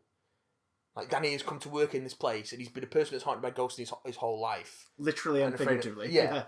And he comes to work in this place where people come to die, but then he finds satisfaction and purpose in helping these people pass away. And it's such a lovely sentiment, and it's such a lovely done scene, that it just... I was just sitting there going, this is... fucking top-notch stuff. It's top-notch performance. I think it's I can't remember to see if I can find the name of the actor who plays the guy in that scene. William Bedridden. Yes, William Bedridden. It's funny enough. Could you imagine if he's looking right now? It's just like I find him? Man in Bed, played by Man in Bed. Can I fuck? We are looking for a man. A man in a bed. Is it Nicholas Pryor? Oh, there he is. Or is it William Bedridden? There he is. William Bedridden, yeah. There he is. I'm gonna go with Nicholas Pryor, although that might be the other elderly patient. I apologise. But yeah, just the way he helps him go is just so sweet. Yeah. And And it's that sense of like is he starts to remember things about his childhood as he's going, and sees his wife and such. And Danny helps reinforce that with his shine and just send him off peacefully. But this is after 2 time skips. So the main things with making this a sequel to the film of The Shining as opposed to the book. So the main differences that affect the story directly are in the book version of The Shining. Dick Halloran, the cook, played by Scatman Crothers in the film, he survives the events of The Shining. Yeah. Afterwards, after the events of the book, he helps Wendy Torrance raise Danny. Yeah. Sort of like a uncle, grandfather figure. Obviously, he dies in the film. Mm-hmm. Also, in the book version of The Shining, the hotel is destroyed at the end. It's Jack fights off the ghosts long enough for him to overload the boiler in the basement, the dodgy boiler in the basement of the Overlook, and burn it down. And he stays in it while it burns down. And obviously, in the film, it doesn't burn down. Wendy and Danny escape out into the snow. They lose him in the maze, and he freezes to death in the maze. Yeah. That's what happens. Visually iconic, but does make you think, at what point in that process did Kubrick go, this is what I want? That's completely different from the thing. Yes, but it should be what happens. Okay, then. What? How do they get around the Overlook not being destroyed and Thingy not being part of Danny's upbringing? The climax takes place in the book in a campground on the land where the Overlook once stood. Oh, so in Dr. Sleep's third act in the book, yeah, it's like we go back to the Overlook's location because because what has happened is Danny. So Dick teaches Danny, yeah, because the ghosts of the Overlook keep coming for him after he escapes it. Right. Okay. So early on in the film, you get the woman in the bathtub. Oh fuck! But she's in his bathtub at home. Yeah. Oh, even the thought of that's really unnerving me. Dick teaches him. Does he have a weird CGI snog fight with it, and then enough, they go to a ballroom and oh Jesus. No. Dick teaches. Is Dr. Sleep a Ready Player One spin-off? Fuck off. Dick teaches Danny to literally, metaphorically, both lock the ghosts in a box. Damn. Okay. In his mind. Yeah. And that's what he does. So by the time he's an adult, and we meet him up later on, Danny's got all of the ghosts of the Overlook. Horace Derwent, fucking the twins, the landlady, the fucking other guy. Fire hose with CGI teeth? Yeah. All of them. He's got them all locked up in boxes. Yeah. In the maze. Okay. Okay. That's a cool idea. Pokemon Go, but The Shining. Yeah. And in the climax of the film, to defeat Rose, he unleashes the ghosts on her. Right. Okay. What the film allows it allows Stephen King to sort of have his cake and eat it, because the hotel's still there. Mm-hmm. You get to in the book. Spoilers for the ending of Dr. Sleep. So warning. Danny survives the final confrontation and goes on to fulfill the Dick role for Abra. Right. As she grows up. In the film, Dick's been dead. Dick died in the events of The Shining, so Dick's spirit has had that sort of relationship with Danny through his shine. Right. So he has still kind of mentored him in fragments over time. But as a ghost. Yeah. Is he played as a different actor then? Or... Yeah. Okay. Yeah. All the returning characters from The Shining that are in this, they don't try. There's no CGI facial placement. Trickery, none of that bullshit. It's just new actors. Yeah. The guy they get to play, Jack does turn up. Yes, we see Jack Torrance in a way that I'll get to later. Okay. But when he does turn up, it's Henry Thomas. Okay. Who's Elliot in E.T. Yeah. And also the younger version of the father character in Haunting of Hill House. Okay. If you've seen a Mike Flanagan film before, you will see people he's turn up in this. Bruce Greenwood's in it as well in a small role. Does he try to affect Nicholson at all, or is it more just like in mannerisms and mannerisms and, like and sort of speech patterns, but he doesn't like. So basically, the traditional way to do this shit. Yeah, he's hairy. He's hairy like Jack Torrance is, and he's got thicker eyebrows and stuff. You cast someone else in the part, and if it's an iconic part, you just affect it a bit. He's not doing a Jack Nicholson impression. Don't do an impersonation. He's playing Jack Torrance. Yeah, like who has the same mannerisms as Hollywood. Yeah, like how you're meant to do that shit. Like, who's the woman who plays Wendy? Because you see quite a lot of Wendy Torrance. Alex Esso. She does a great Shelley Duvall. I'm trying to find a picture of her now. Well, there's a profile photo, like a headshot. Like I could get a sense of what she looks like. That's from Dr. Sleep. Oh, here we go. Okay.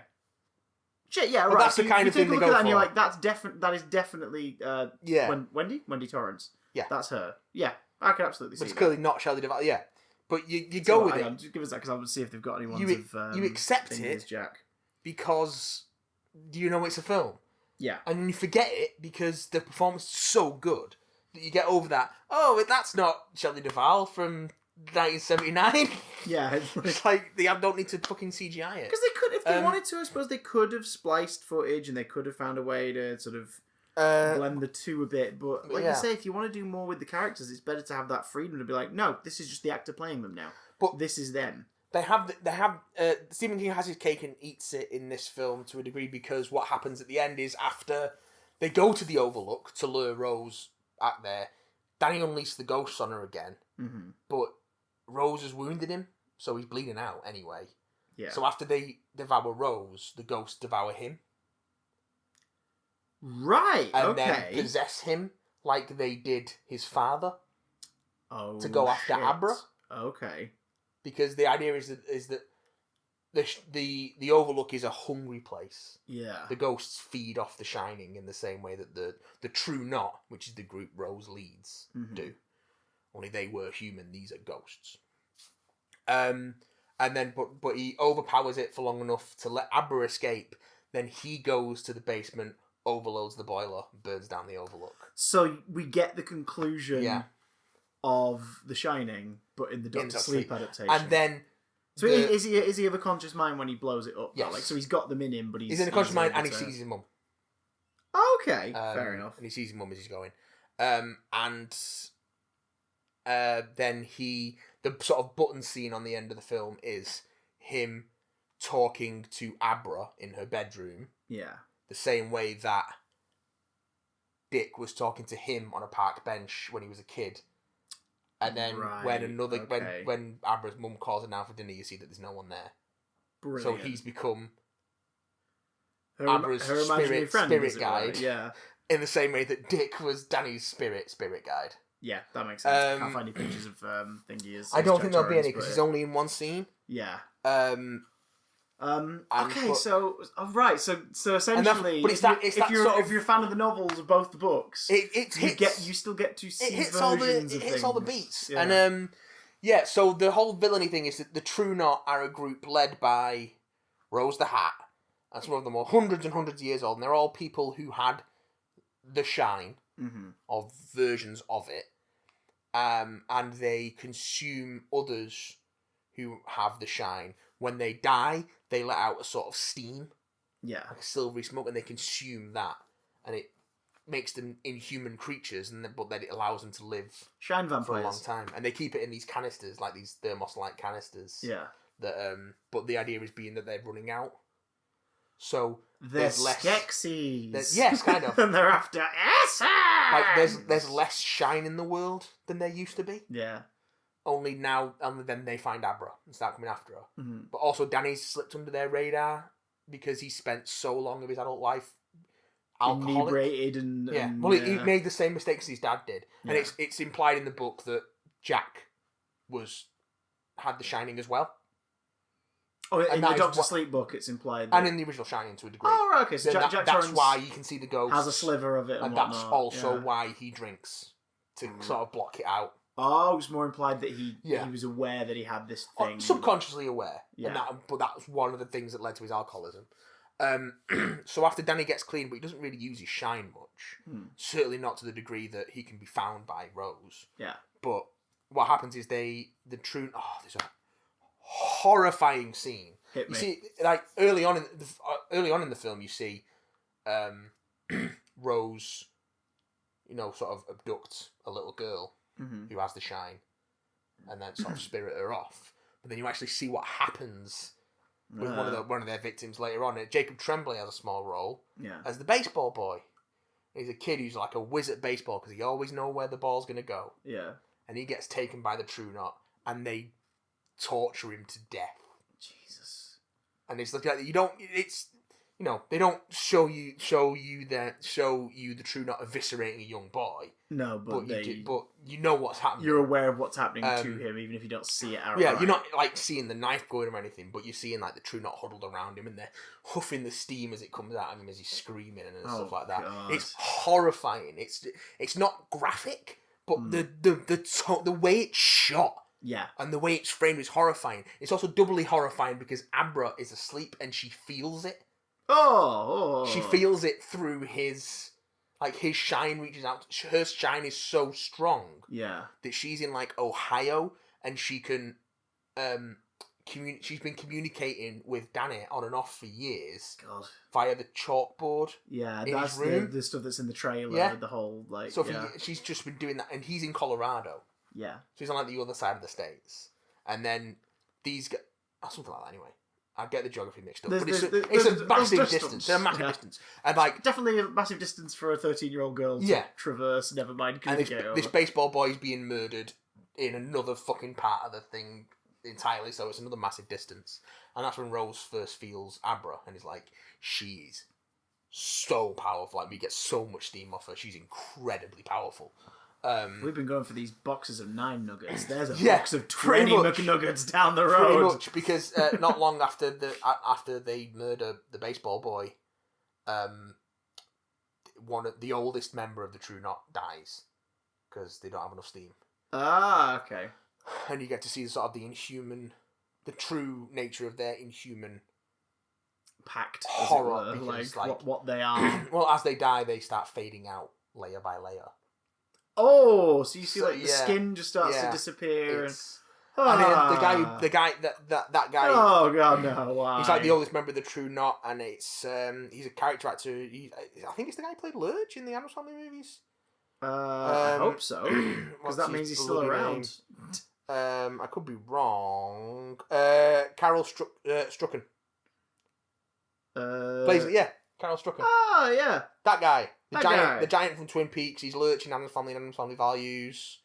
Yeah. He's not. He's the oldest member of the True Knots, and he's the first one to go. And it's horrifying. Jesus. But yeah, it's just the horror isn't that graphic. It's just so affecting. Mm-hmm. Because then later on, what happens is that Abra tells Danny that she has to go. That if she has the glove, the baseball boy's glove, she can find the True Knot because one of them was wearing it for a bit. Right. Okay. So Danny and his mate Billy then go to the shallow grave of the baseball boy and dig him up. Yeah. And it's not particularly graphic. I think you see like his limp hand at one point. Yeah. But it's the performances. Yeah. Their reactions as they get, and it's just when the smell hits them. Yeah. And you can feel it hit them. Yeah. Don't watch this in 4DX. It's just stunning because it is absolutely horrifying without being particularly graphic or. I mean, I think the most graphic moment in it probably is a fucking wonderful moment where Rose infiltrates Abra's mind while she's asleep. Mm. And there's the idea of people's minds as libraries. So Abra's mind is her bedroom. Yeah. But like the wall opposite her bed, which is normally just a normal wall, is like drawers of index cards. Okay. Like you get in a library. Yeah. Filing cabinets. And Rose starts going through it, but Abra's laid a trap for her.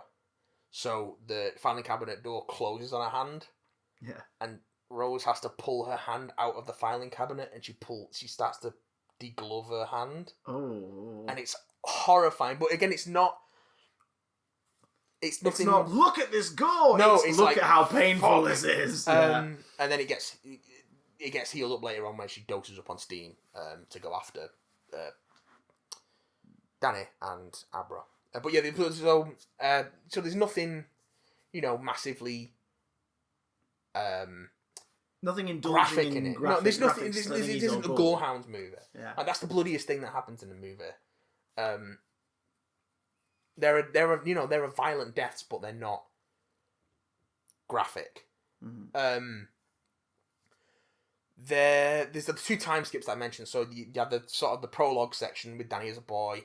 Then it flashes forward of like 30 years to when he's an adult and he's getting fucked up. And the primary sort of thing that sets him on the path, the straight and narrow path for good, is he has a one night stand with this woman and he's leaving her apartment. He finds his wallet's empty, so he takes the money from her wallet, and then as he's leaving, there's a little girl, who's like barely a toddler, can't even speak. He's just standing there looking at him. Yeah, and he's like, "Oh fuck!" And Dick's ghost is there, and he's like, "Put the fucking money back." Yeah, and also, I looked away when you guys. Yeah. I promise, I wasn't looking. Because okay, I peeked a couple times. I'll be honest. I peeked through your eyes a couple times. But he doesn't put the money back. He takes the child and he puts the child in the bed with the woman and then he fucks off. And then later on when he gets to where he's going and his first night in his new place and he's having his first sort of withdrawals because he's not drank for a couple of days. And he sees and it's unclear if it's his guilt or if it's their actual spirits. Yeah. Or the ghost of the woman and the baby. Oh, shit. Because no one's found them yet. Oh, shit. And this is after he's taken a bus up to the other end of the country. Yeah, so they're either dead or it's playing on his mind. Yeah. I think it's implied that they are dead. Fucking like, hell. she died in her sleep. Yeah. From whatever because they were taken down. You see him doing coke. Yeah, probably doing other stuff and as well. The baby, of course, just having not been found, not eaten. Jesus Christ! Don't sleep, folks. And like she guilts me into it, being like, they're used to the baby crying because I don't look after her properly, so no one's come to check. Oh, and no one's found us. And it's like, and then he's after that he gets clean, and then you see him like going to AA. You see him get his 24-hour badge, his 7-day chip, and then it's 8 years later. Nice. And he's been living in this town but you all see a bit of Abra before that. So as he's going to this town and getting clean, you see Abra as like a 5-year-old, and there's a magician at her party. Yeah, and he's doing this spoon trick, like making spoons appear out of nowhere, and it's like takes off his hat and a bunch of spoons spill out of it. And it's funny kids party magic stuff. And she's like, I can do that. He's like, oh yeah, that's nice. Cuts to her parents going into the kitchen after the party's ended. Abra's in the kitchen, beaming. All the spoons and all the cutlery in the kitchen are touching the ceiling. Like just dangling from the ceiling. Yeah. And she's like, look at that. I did this. And it's like, don't sell me medical experiment. Yeah. So her parents sort of know that she's different, but she makes a point of not talking about it because then they'll view her differently. Right. So when she knows that there's something wrong, she goes to Danny, even though that she doesn't know him. Yeah. And of course, you get she fucking skips school, gets a bus over, so he can't be that far away, but gets a bus over to his town to talk to him about it, and he's like, a 13-year-old girl cannot approach a man in his late 30s, early 40s in the middle of a public space and not expect it to look weird. So he's like, just say you're my uncle. Which, and again, in the novel, they hint at it in this, but they drop it. They don't go into it. But in the novel, it's implied that Jack Torrance was unfaithful to Wendy. Right, okay. So Abra is, in fact... Jack's kid. Is, in fact, Jack's granddaughter. Out of wedlock. Oh, shit, yeah. So Abra is Danny's niece. Oh, okay. Unbeknownst to them. So the book implies that that line is more of a nod to that idea. Yeah. Because there's obviously no groundwork. In the film, she's like, "I'll just tell him my uncle." It's kind of the truth anyway. And then they don't mention it again. Oh, okay. So they're not confirming it, but they're going, there you go, book readers, we're acknowledging it, kind of. So it's kind of... It's not important to this adaptation, moving on. But yeah, Abra is such... was it Kylie Curran, the actress who plays her? fucking fabulous. Absolutely incredible performance. Like, full of swagger and confidence, and, you know, she deals with some hard... Like, when the True Knot come after her, she sets traps for them, she gets drugged, she gets kidnapped, her father gets killed when she gets taken by them. And it's just... She gets put through a lot as a character, and she is there for it. Yeah. And she helps Danny's spirit come back from being possessed by the Overlook. Yeah. So he can make his, you know, final sacrifice, and it's a really, really strong performance. I mean, it's been a strong couple of years for child actors. There's some really, really exciting discoveries. Cool cast of it, Daphne Keane, like we've. Going back to this Dark Materials on BBC, Daphne Keane she's stealing every moment she's on screen in that show. She's so good.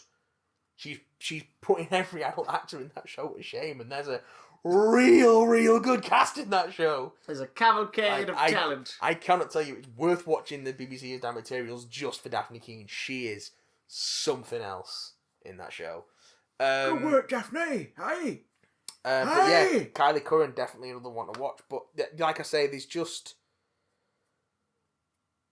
Rebecca Ferguson as Rose the Hat, chewing the fucking scenery. Like, she's got this sort of snake-like, seductive... She's Irish as well, for the majority of it, which Rebecca Ferguson isn't. She's Scandinavian. And just the feel of her as a villain, and how... And it's little things like the fact that unless she's like out in... Like, you see her in a shop and like in a public park. Those are the only times in the film that she's wearing shoes, and she goes everywhere else barefoot and it's just like, it's little things like that, and the way she moves and pads around. It's a really... There's a physicality to the performance, not unlike she's not fucking Joaquin Phoenixing it up and dancing everywhere, but it's something about that sort of the liveness of her and the sort of the creepingness of her. Yeah. The creepingness? That's not a word. It sounds like the whole approach to this has been a lot more on the theatrical side overall. Absolutely, yeah. absolutely, and it's so there aren't that many like huge, because it's so down to earth in its presentation. When things get weird. And they do get weird, it really hits. It really fucking hits. Sold with conviction. Yeah, exactly. Which a lot of filmmakers like won't indulge in it in that way. They'll always kind of go, look at how big this is. Which sounds like these guys have gone, no, every experience these characters go through, we're going to make you feel for them. But it's also the which in setup turn will make you feel it's the setup of little or things. happy or scared or it's like the little boxes and the snow maze. So that you know that the hedge maze is Danny's mind. Mm-hmm. So when Rose thinks she's in Abra's mind at the climax and thinks that Abra's trying to trap her, she doesn't realise that she's in... Yeah, the audience realises that she's in Danny's mind way before she does. Yeah. And they have... there's a confrontation between Rose and Danny that happens on the staircase from the writing room, where the... I'm not gonna hurt you. That scene takes place, and it mirrors that's like Rose is Jack and Danny is like where they stood and stuff. Yeah, and it mirrors that scene really wonderfully. Yeah. When Henry Thomas shows up as Jack Torrance, he's Lloyd the bartender. Oh right, so Jack's in the same place as Lloyd. So you get this incredible scene where Danny is sort of working through all his issues that came from what happened with his father, the way his father treated him, to Lloyd the bartender, who's wearing the face of his father. Yeah. To the point, and then eventually starts to wear down the Lloyd facade and get to the Jack Torrance underneath. Right, so he starts off just looking like him. No, he looks like Jack. That's what I mean, like, the more the conversation develops, the more he just begins to act like... Yeah, and then which actually probably helps the performer make those choices in terms of the don't just do an impersonation of Jack Nicholson thing. It's like, you can organically through this actual routine. Yeah, but it's the way that the scene is framed. You hear the Jack Torrance in his performance before you see him. Yeah, that's quite good. To the point where I wasn't sure they were going to show him. Yeah. And then they do, and you're like, oh, okay. And then the scene goes on for longer than you thought it might. You're like, oh, wow, this is really... They really didn't... Like, fuck. That's such a... To put so much of the drama of the film into a scene where people could be like, he's doing a Jack Nicholson impression! Yeah. But he isn't. So it works. And And it's just full of touches like that. It's done with real care and love and craft in a way that a lot of modern horror movies aren't. It doesn't rely on jump scares. Not to say that there aren't, bits that make you jump. There are bits that make you jump, but it doesn't rely on quite loud. Because it's so grounded. When shit goes south, shit goes south. Yeah. And it goes south in a big way, and there are always consequences. Like the way they set up the chalkboard conversations between Abra and Danny, which then leads to, as she feels the baseball boy dying, that's when you get the red rum in the wall. Yeah. And she doesn't write it on the wall, she cracks it into the plaster of the wall. That's how strong the sensation is. Yeah. And it's murder, but because he sees it in the mirror, you get the red rum thing.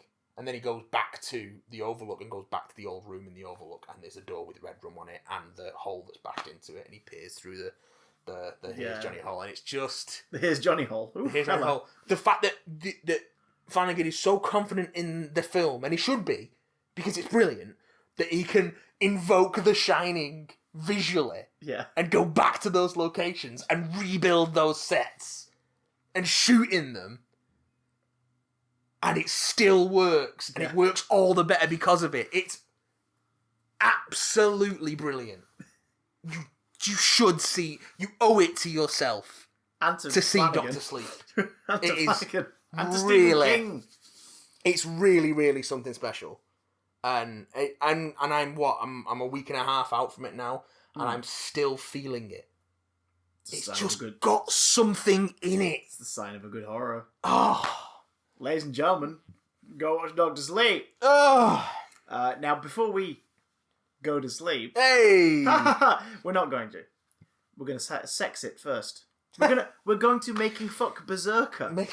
My love for you is like a truck berserker. It's beautifully done. Let's check an email. We got an email in. Yes. From your friend and yours. Good old Tom Monty. Tom. Montague the Fourth. Tom wants some opinions for us. He's got some opinions for us. He wants us to bathe in his opinions. And he wants to know about ours. An opinion exchange. Tom Monty says, and I'm assuming this is in the wake of the Doctor Who teasers that's been coming out. Oh, the Watch This Space teaser images. Dear Chris and Matt. You're doing it, mate. Fake one, which is still my favourite. You're doing it, mate. Dear Chris and Matt. Hello, Tom. It's been more than a year now since Doctor Who Series 11 kicked off. Yeah.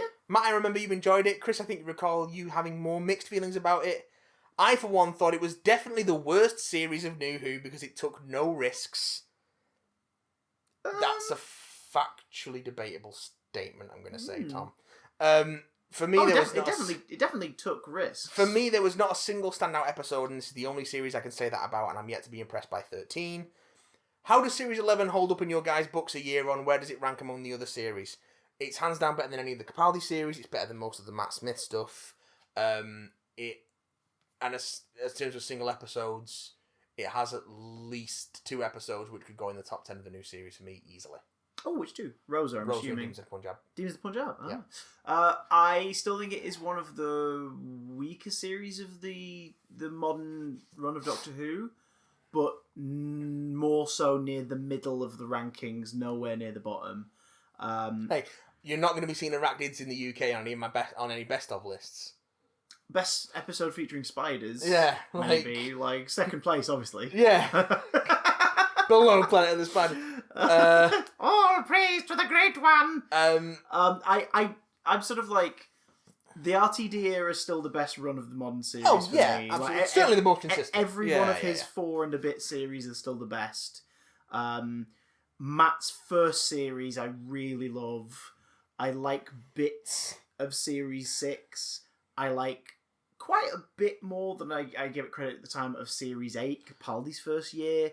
But overall, like, Series 11 didn't blow me away. However, when it hit, it hit. Yeah. I love Rosa. Rosa is easily in my top 10, as I believe it is in our previous discussions of my of the modern era. Yeah. I loved Resolution, the New Year's special. Resolution was really good. Yeah. I liked a lot of Demons. I like quite a bit of arachnids, really. The ending's a bit of a damp squib. Like, for me, that's probably the weakest episode of the season. But it's also got its own charm and whereas like for me, the weakest one to me was the Battle of Ravscore, Rav Cows. I like the concepts in that though. That was for me. It was a high concept episode. I really like it. Takes you away. Like my only qualm, genuinely, with that one is the puppet frog. I'm like, it's the one time where I'm like, a CGI frog would have sold me on that moment. Totally get what they were going for as well. And it's like, oh, you just put the effects on it, but it's weird lip sync. Like have it not open its mouth in sync with the words, or have it be a CGI frog and just go all out cartoon batshit. The sentiment. I mean, you should see, again. I'm going to bring up his damn materials again. They're doing fucking wonders with the demons on that show. Yeah, like there's the familiars and all those kinds of things. Yeah, it's like I like Series 11, but I do feel like the better days of this era and tenure are still to come. Well, that leads... there's another question about that in a little bit. Okay. But first, what are your thoughts on the year gap we've had? What do you think BBC's reasoning for this is? I think I've said this before. Again, this is just speculation. I have no confirmation for this, but I suspect that there was a lot more riding on the success of Series 11 than was made public.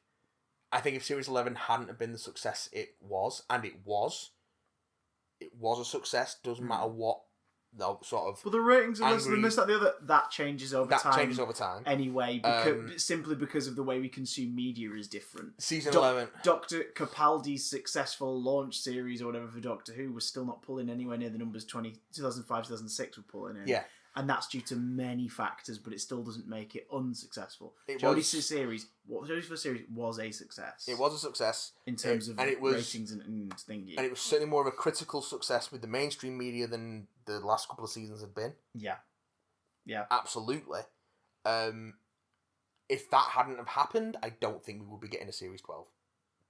I honestly think that the show's reputation at the BBC was in the toilet. Towards the end of Moffat's tenure. Annoyingly.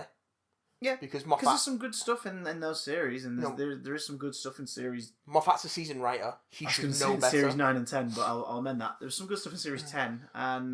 Peter Capaldi's a fantastic actor. Yeah. And he was... Oh, some good stuff in series. There is some good stuff in Series 9. Series 9 is my least favourite series of the revival so far. I think them all being two-parters...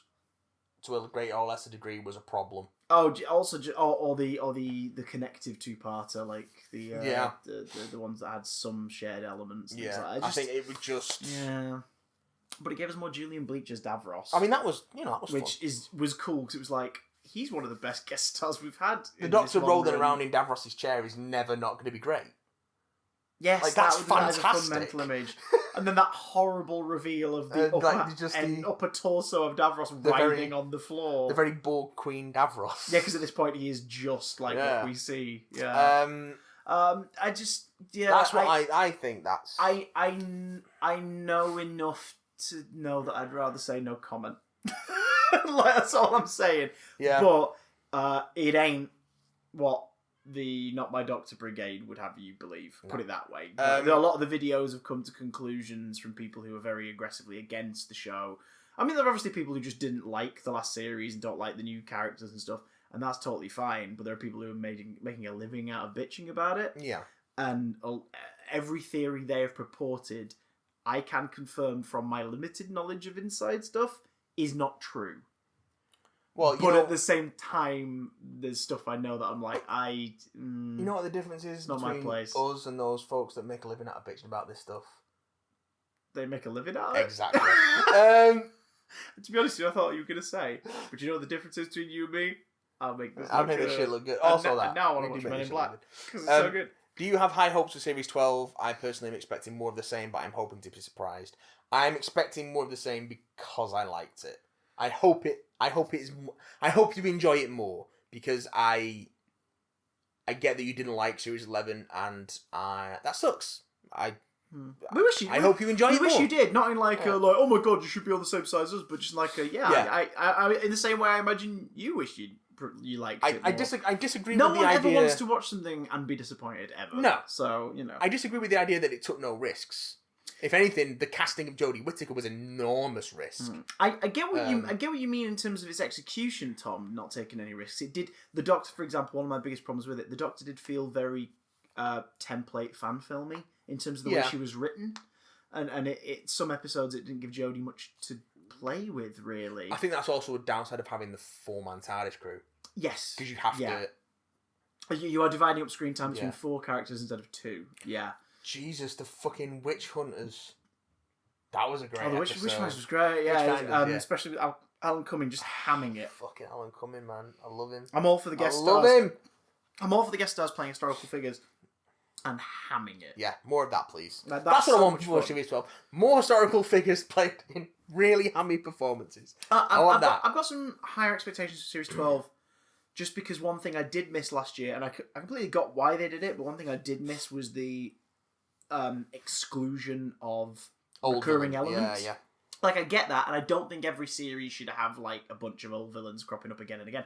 Lucy and I are now rewatching the classic run. She's just seen Revenge of the Cybermen for the first time, and we finished it, and I was like, what do you think? And she went, Cybermen they were kind of shit in this, really, weren't they? And I was like, they're not particularly effective in this, no.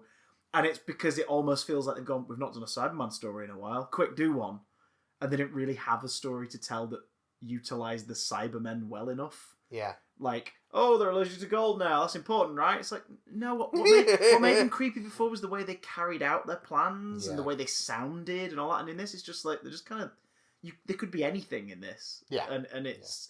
I think that's a problem with Cybermen in general. Like... You need a story that's good enough for that. Or it's the Superman issue. Yeah. You need someone to have a really good idea that utilises the core... Yeah. Let's face it. After the invasion, the next time the Cybermen are really effective is when they're renamed the Borg and are used in Next Generation. Pretty much. And then we have to wait until on television, obviously. I don't think until Age of Steel Rise of the Cybermen for them to be remotely effective. It's so easy to just go, oh, they're robots with the Cybermen. And even after Age of Steel Rise of the Cybermen, we then have to wait until the Pandorica opens for them to be effective again. Yeah. And that's one just being ahead. Like, you know, it's hard to use the Cybermen well, apparently. That guy got ahead of the game. Oh, but the Cybermen are rumoured to be in Series 12. Okay. And I'm like, okay, cool. The Jadoon confirmed to be in Series 12. Yep. They're a fun, modern character, like creature to use, so great. We've seen the Daleks on set filming. Yeah, and also Resolution, of course, brought them back as part of the Series 11, after Series 11 package, and that was a really cool story, because at that point you were like, you know, there was that moment with every Doctor where you're like, oh, that Doctor up against the Daleks, that's kind of the, let's see how they fare. It's one of those things where you're looking forward to seeing how they deal with it. And I think Jodie's incarnation had a pretty good freaking face-off in Resolution, so it's okay. You know, I've got high hopes. And obviously as an actor, for Jodie in particular, she'll probably develop more quirks and tics now. Yes. That will define it. I think Tom is the only one who hits the ground running in his first series. Like, he still evolves, but from series 1, he's very much has a style that is consistent throughout his run. It's obviously excluding Paul and Chris, who knows, they might have been very different Doctors. Yeah, it's by the time of their second or third series. Who could say? Who could say? Who could say? Knows, eh? Ha ha! One thing that really... Would you like a Bassett soft and chewy vitamin? If you don't stop talking over me, I'm going to break your fucking kneecaps. My knees are already buggered. I'm going to break your fucking elbow caps. Oh, no, please. And then I'm going to pull your ears off. Doctor Who! History! $1.99! Get out, Tom! Go away, Tom! Oh, that advert was so good. Fucking brilliant. $1.99! So good. One thing that really bothered and upset me about Series 11 was the reduced episode count, and it looks the same for Series 12. Are you a fan of the 10-episode format? For me, it just means less chances to strike gold. I'm not particularly attached to a series. Like, I mean, I would rather they take the time they need to take to get a good run of consistent stories. If that's 10, it's 10. If it's 12, it's 12. If it's 13, if it's 5, it's 5. Like, I do wish it was a couple episodes longer, simply because that's something that Russell's team did so well, maintaining the 13 plus Christmas special a year, because 13 episodes meant more chances for multiple part stories. Again, this is just... And I would like to see some multiples return. I think if you have 10 episodes, like was Capaldi Series 10 was a 10 episode one, wasn't it? No, it was 12? Maybe? They were all 12, I think. But because that was one where it wasn't two parters until the end of the series, but like the Monk trilogy kind of slowed momentum. Whereas if you've got 13 episodes, you can do 3 singles, a 2-parter. Yeah. 2 singles, a 2-parter, and then do whatever you want to round the series. Yeah, there is flexibility on that. I would like more, but only so we could have the opportunity for more multi-part stories. I would rather it just be like, okay, we have this many good scripts. Let's spend the money on this many good scripts rather than getting another couple of episodes that aren't as good. Fair enough. So if it's as consistent for me, if it's as consistent as Series 11 was, keep it an episode. Do whatever works. Do what you feel like is right. Just speculation. I feel like the show has got an uphill struggle at the BBC. Make it work at the moment. So I would imagine that there's less faith in it, and therefore they're not giving them the episode order, the bigger episode order that they would, because they're wanting to spend less money on it. Because money. They're probably trying to get rid of it. It's probably. Well, they haven't made Top Gear a similar success to its original incarnation as of yet. So Doctor Who is a crutch they need to lean on. Yeah, exactly. How long can you see the Chibber staying as showrunner? Do you think he'll depart when Jodie leaves or stay on for 14? I would love to see him go ASAP, but I guess Series 12 is his chance to turn that feeling around or cement it. I'd like him to do at least 3 seasons. Are you implying that Jodie's going to leave season 13? I mean, that would make sense, I guess. I get 3 years is about the one thing we've not had yet is a Doctor crossing showrunner, and I would like to see that. I would really like to see that. Like, I remember when Capaldi was leaving, part of me was like, I kind of want him to stick around for one more series. Because David nearly did. He told Russell his plans. He wanted to leave. Russell wanted to leave as well. They were like, right, perfect. We'll go together at the same time. It's going to be a year of specials. And then David Tennant found out Stephen Moffat was taking over showrunner and went, oh, should I do one more series? And apparently there was a few weeks where the contract for the specials and all that stuff was on hold while he was debating over what to do. Yeah. And that's interesting. As far as it worked out, I'm glad it worked out the way it did, because that clean slate... I get it with the showrunner, you kind of want the clean slate, the revival to feel different. Well, I also feel like... But we got a glimpse of what that could be like with Capaldi's last series, where they treated it like it was a refresh. Yeah. And I'm like... It then ultimately didn't pay off, because it was, no, this feels the same. But I would be interested. If Chibnall left, I would want Jodie to do at least one more season. But I think Jodie and Chibnall are... Or at least specials. I think they're intrinsically tied together. Yeah, true. Because you wouldn't have got Jodie on the show without Chris Chibnall. And Chris Chibnall wouldn't... No, if somebody wasn't Chris Chibnall, wouldn't have thought to cast Jodie. True. Very true. So, I think they're going to come as a set. My only steadfast with the regeneration is the next actor better also be female, just to basically solidify this is not a gimmick. Like, the character can be that'd be nice. Male, female, non-binary, like... Just to establish it as rather than it be a one-off, that makes sense. Did you see Dan Slott's tweet this week about Doctor Who? So I think... No. I remember it was... I might have done. He tweets a lot about Doctor Who. It was one of our listeners, actually, I think, put the tweet out initially. But there was about, like, like, if you could become showrunner for Doctor Who, what would you do? And this was something that Dan Slott had actually told me about this idea. I saw this. I saw this. Back when I got the... I know the tweet you mean now. 5 is 10. 9 is 10. And it was the one where he said, like, his idea would be you open a series with a showdown between the Master and the Doctor of the previous series. Like, showdown happens, a Reichenbach Falls kind of thing, where it all goes to hell and it all gets blown to smithereens. And in the refuge of it all, the aftermath of the explosion, 2 regenerated figures emerge. Clothes burned beyond recognition. Like, maybe you do it like it's a space station, so they're both in the same uniform. Clothes burned beyond recognition. And both of them believe that they're the Doctor. Or one of them is the Doctor and the other's trying to convince everyone that they are. Or they both genuinely... The post-regenerative thing of they don't really know. And you spend the whole series having simultaneous storylines going on with separate Doctors. I mean, that idea was too bonkers for anyone at an organisation as humdrum as the BBC to ever sign off and on you it. only reveal the truth in the finale of that series. Yeah. So you do it for one series, you don't make it a gimmick that runs forever, but you make it, it's a key to time thing of like, Could you this imagine, one series is based on this idea. Could you imagine pitching that to a fucking BBC commissioner?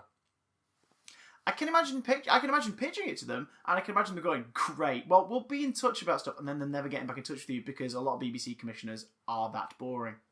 Fucking hell. I once pitched a documentary series aimed at kids that they tried to turn into a kids vote who's the best thing. But the premise of engagement. You gotta get that engagement. The premise of the documentary was about encouraging ideas, so it would defeat the purpose to suddenly compete. Which and idea is the best? back the ideas against one another. And I explained that in that meeting, and they were like, "Oh, okay, well, maybe we could find a way to put an element like that in it somewhere." And I was like, "Yeah, somewhere." In the back of my head, saying, "Never? Are you fucking kidding me?" Never. Mental. Like this is the logic we're working with, folks. Yeah. Oh god. So yeah, Jodie will go when Chibnall goes. If she doesn't go before, Chibnall will stay around until the BBC piss him off, and then he'll go, "Fuck you guys." That's what I'd do. Yeah. He Then hit the convention circuit. He doesn't strike me as a man, as a Who'll creative take their shit. who will put up with it. Not after the success of Broadchurch. Yeah, and it's not like him being unofficially blacklisted from the BBC for a duration would be too much of a problem for him, because ITV would be like, "Hey, do you want to come back and write some? come and do some stuff for us. You can do whatever you want." Yeah, I think. Well, it's difficult because we've both worked for the BBC, and there has been some great stuff that's come out of there, and there's some great people that. When we slag stuff off, we're usually slagging off individuals and individual circumstances, not the whole thing. But it's like fucking hell, as an organisation, it does not. It's not an organisation that breeds creativity. Corporation is one of the words in its name. Yeah. And the corporate side of stuff does unfortunately tend to lead the decisions nowadays. Yeah. Which sucks. And finally, there are people there who are creative as hell who want to make cool stuff, and one day they'll get their chance. Finally, what are your thoughts on the idea of 13 leaving in Series 13? It would be poetic because it would mean that 14 would debut in Series 14, and this would be the first time the number of the Doctor has lined up with the series season number since 1963. It's a cute gimmick. Does this make you giddy, or is it just me? Oh, it's a cute gimmick, and I will say this: yeah, sure. Especially if, like I said, we get at least 3 seasons of Chibnall, then that'd add up. That makes sense. 3 seasons. We had 3 seasons of Matt. We had 3 seasons of Capaldi. 3 years of Billy. 3 years of Pat. 4-ish years of John. 7-ish years of Tom. That's less stories 3 of Peter. Than it is now, but still. 2 seasons of Colin. 3 of Sylvester. 3 and a bit of David. Yeah. Matt was 3 and a bit. 5, 6, 7. End of 2013. 3 and a bit. Peter was 3 and a bit in terms of seasons, but he was actually the Doctor for going on 5 years if you count. Because that's when the big production gaps really started. Yeah. Jodie has now been the Doctor as of her debut for over a year, and we've had 1 series, and there's no sign of the imminent second one, apart from this possible trailer announcement. But 13 sounds about right. I'd be fine with it. I think 3 seasons per Doctor is a pretty good average. The poetic nature of it is kind of charming, but don't let that be the reason you do it. You know what I mean? Well, Jodie, we're just thinking. We're just 13 thinking. Years. We're going to chuck. Yeah, you can fuck off. Just I would kick off. Fucking kick him in the jaw. Right in the goulet. Oh man! Do you know what noise they make when you kick them? They $1.99. They make the noise that is. Thank you for listening to the Big Damn Cast. If you've enjoyed the show, you can, of course, if you're in a position to, head over to patreon.com/BigDamnCast and support us there. For as little as $1 a month. $1.99. You get on the Discord. A little bit more than that, you get exclusive content. A little bit more than that, you get even more exclusive content earlier than the rest of the world. You support the content that you're enjoying, and we'll be eternally grateful. You get big damn love every 2 weeks. You get 3 streams a week. You get other stuff that we're going to do when we can. All those ting. Once Chris has got his panto shit out of the way. Once we've got the panto shit out of the way, there'll be more of them ting. But yes, thank you As always, this has been a long one, surprisingly long one. You know why? We had nothing to talk about. What? You know why? Why? Because we've just definitely reviewed The Mandalorian. Definitely reviewed The Mandalorian. Yeah, the algorithm, we definitely reviewed The Mandalorian. Spread the episode, algorithm. What the thumbs up, thumbs down ratio is going to be on YouTube for this one. Mr. Content is a hard taskmaster. And he must be fed.